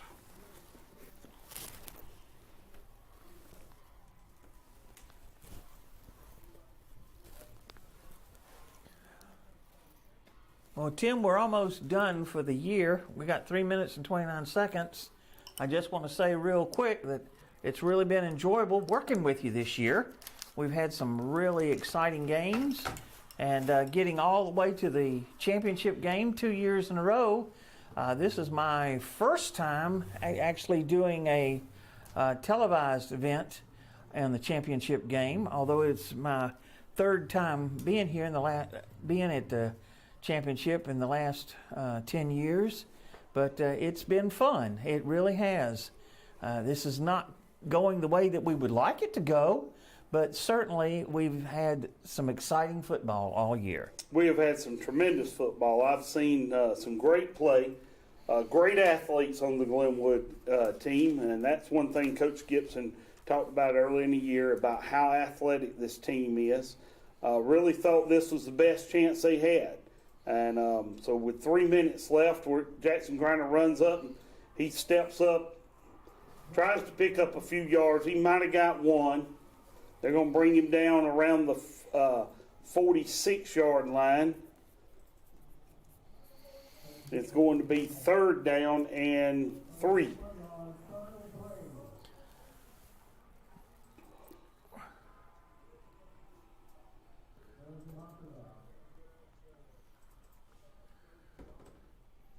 Looks like we have another timeout on the field. Looks like Patriots called timeout.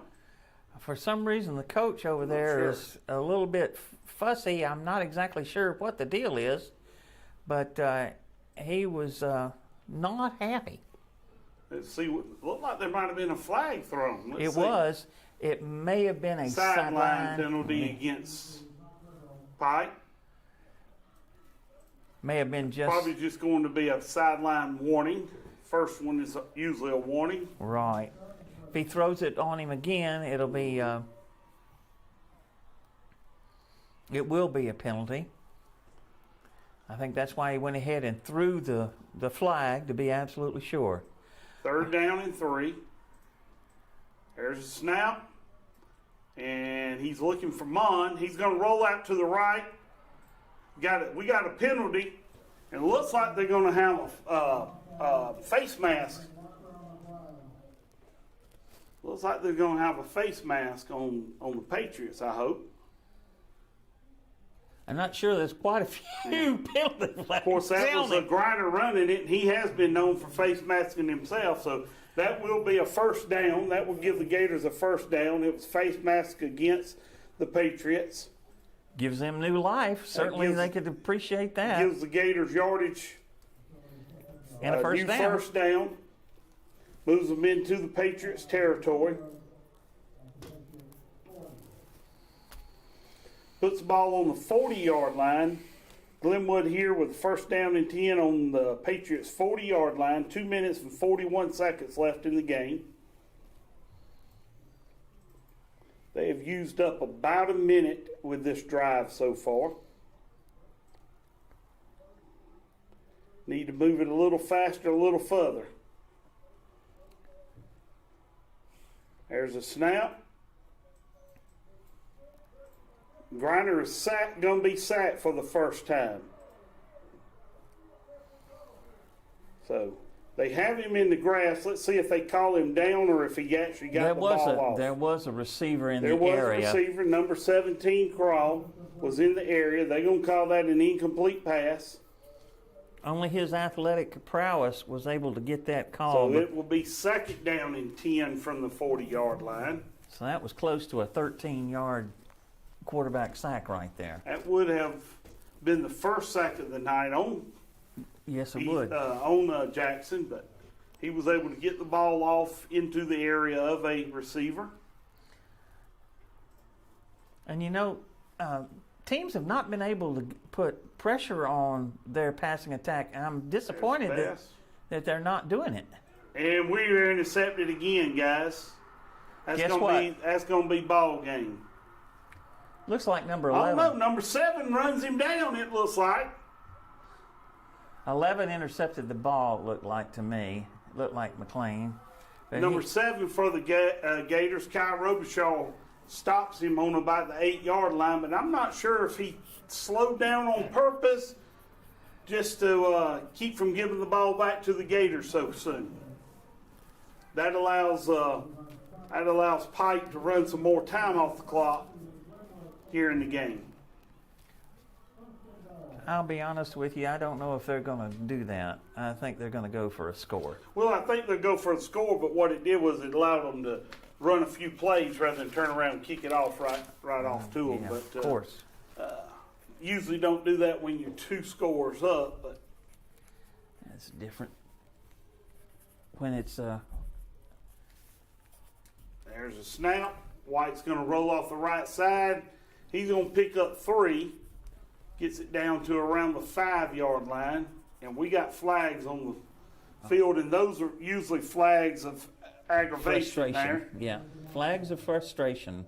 Yep, let's see. That's number 52 walking off for the Gators. Let's see who the call is on.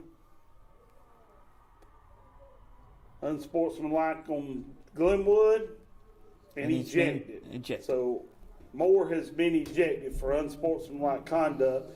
That will just move the ball half the distance to the goal line. It was on the 8-yard line, so that will move it I to think the it was 4. after the play, so he gets his 3 yards, and so it's going to be second down, but it's going to be half, like you say, half the distance to the goal. But now it's going to be second and goal at the 2.5, 3. 2 minutes and 4 seconds left on the clock. Patriots are going to try to put another score up on the Gators here before the end of this game.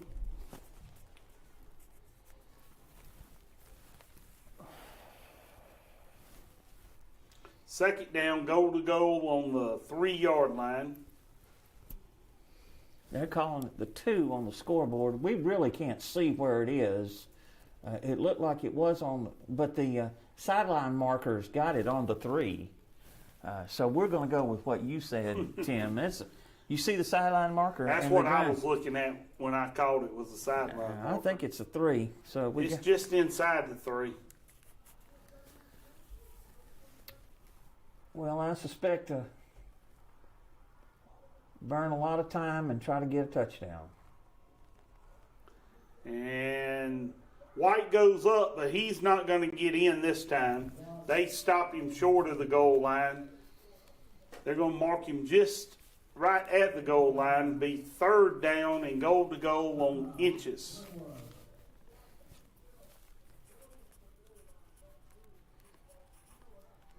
He actually went airborne trying to get in that time, but the Gators were able to stop him before he could break the plane.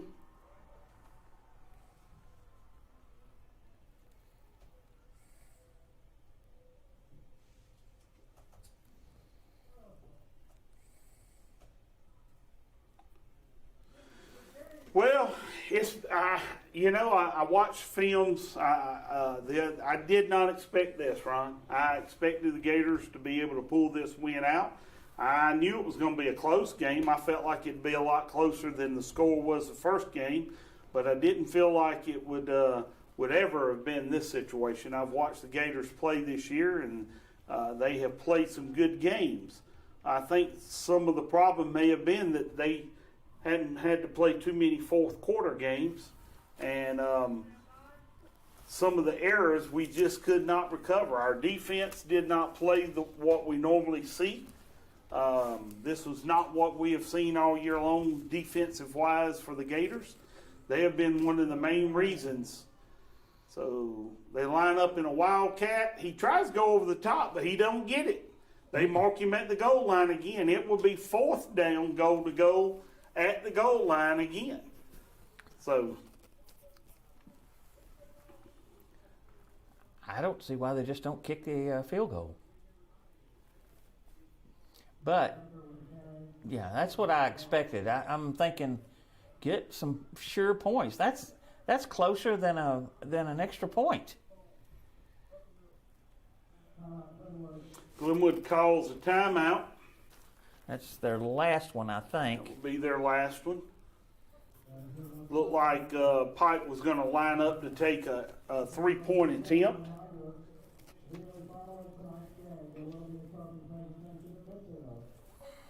I will say the Gators could have easily given up right there with the ball on the 8-yard line. They did have a penalty that moved it half the distance to the goal line, and they still have been able to hold the Patriots here in what seems to be an inevitable loss with a minute and 35 seconds left, them down 14 points. And they made a goal line stance there. So Patriots will try to take the 3 points. And their kicker is certainly able to do that, wouldn't you say? Number 7? He has been just as accurate as our kicker seems to have been all year. He has a great leg on him. We've seen that. This is not a matter of distance. It's just a matter of putting it through the uprights and the lineman holding the line for him. So let's see what the Gators try to do. If they try to get a block here, they do, but that's up and it's through for 3 points. That will make the score 38-21. Gators down by 3 scores with 1 minute and 32 seconds left in the game. Gators will take a kickoff here in just a second, and they will see what they can do for the remainder of the game.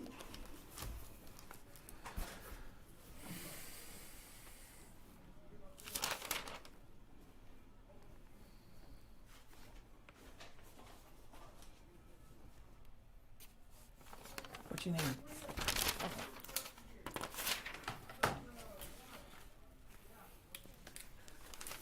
All right.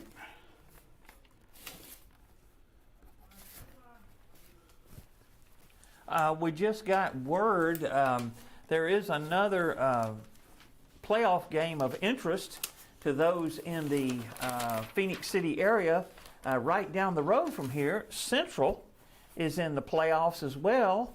It is not the finals, but it is the semifinals, I believe, and they're playing Auburn, and Auburn is the champion of that game. Auburn won the game. They had beaten them earlier this year and did win tonight in the game played at Auburn. Harris, is that Sinclair with the ball? Sinclair's going to bring it out to about the 25, might get to 26, and they're going to mark him down somewhere around the 27-yard line.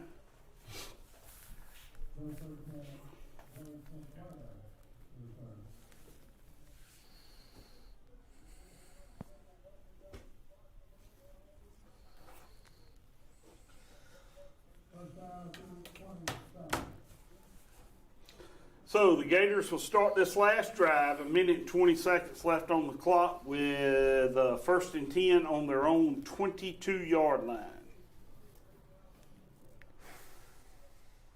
Empty backfield. Jackson Griner takes a snap. He's going to look and he's going to try to run. That's an interception. That is not Jackson Griner, is it? Is that? No, I don't think that was. I believe that was number 4, Will Haynes. They had taken Will Haynes, a senior, and allowed him to go in the game to play. And Will throws an interception with 1 minute and 9 seconds left on the clock. And Patriots will take the ball over on the Glenwood 30-something yard line. Let's see where they mark it on the 44-yard line. Glenwood 44.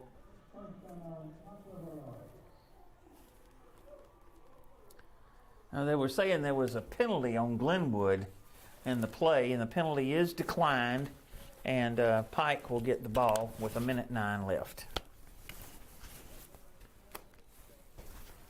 So Pike will, let's see if how they run the clock out here. You know, Haynes had an injury about the 3rd or 4th game of the year, and we thought that he was going to be out for the year, but I guess he had a collarbone, if I'm not mistaken. That's correct. And I did not realize that he would suit it up for the game. Patriots are going to take the snap and kneel and let the clock run out. They'll have to snap it again.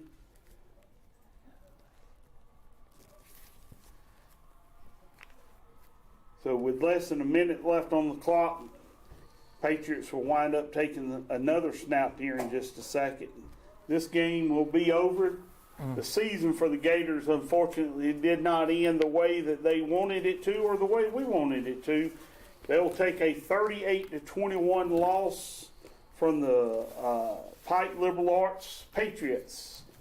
Pike will be the Class 3A state championships for 2020. And Gators, again, for the 2nd year in a row, will be runners-up. So, ladies and gentlemen, it has been a great year, an exciting year for the Gators. They have had a tremendous 11-1 season this year, but unfortunately it did not end the way we all wanted it to.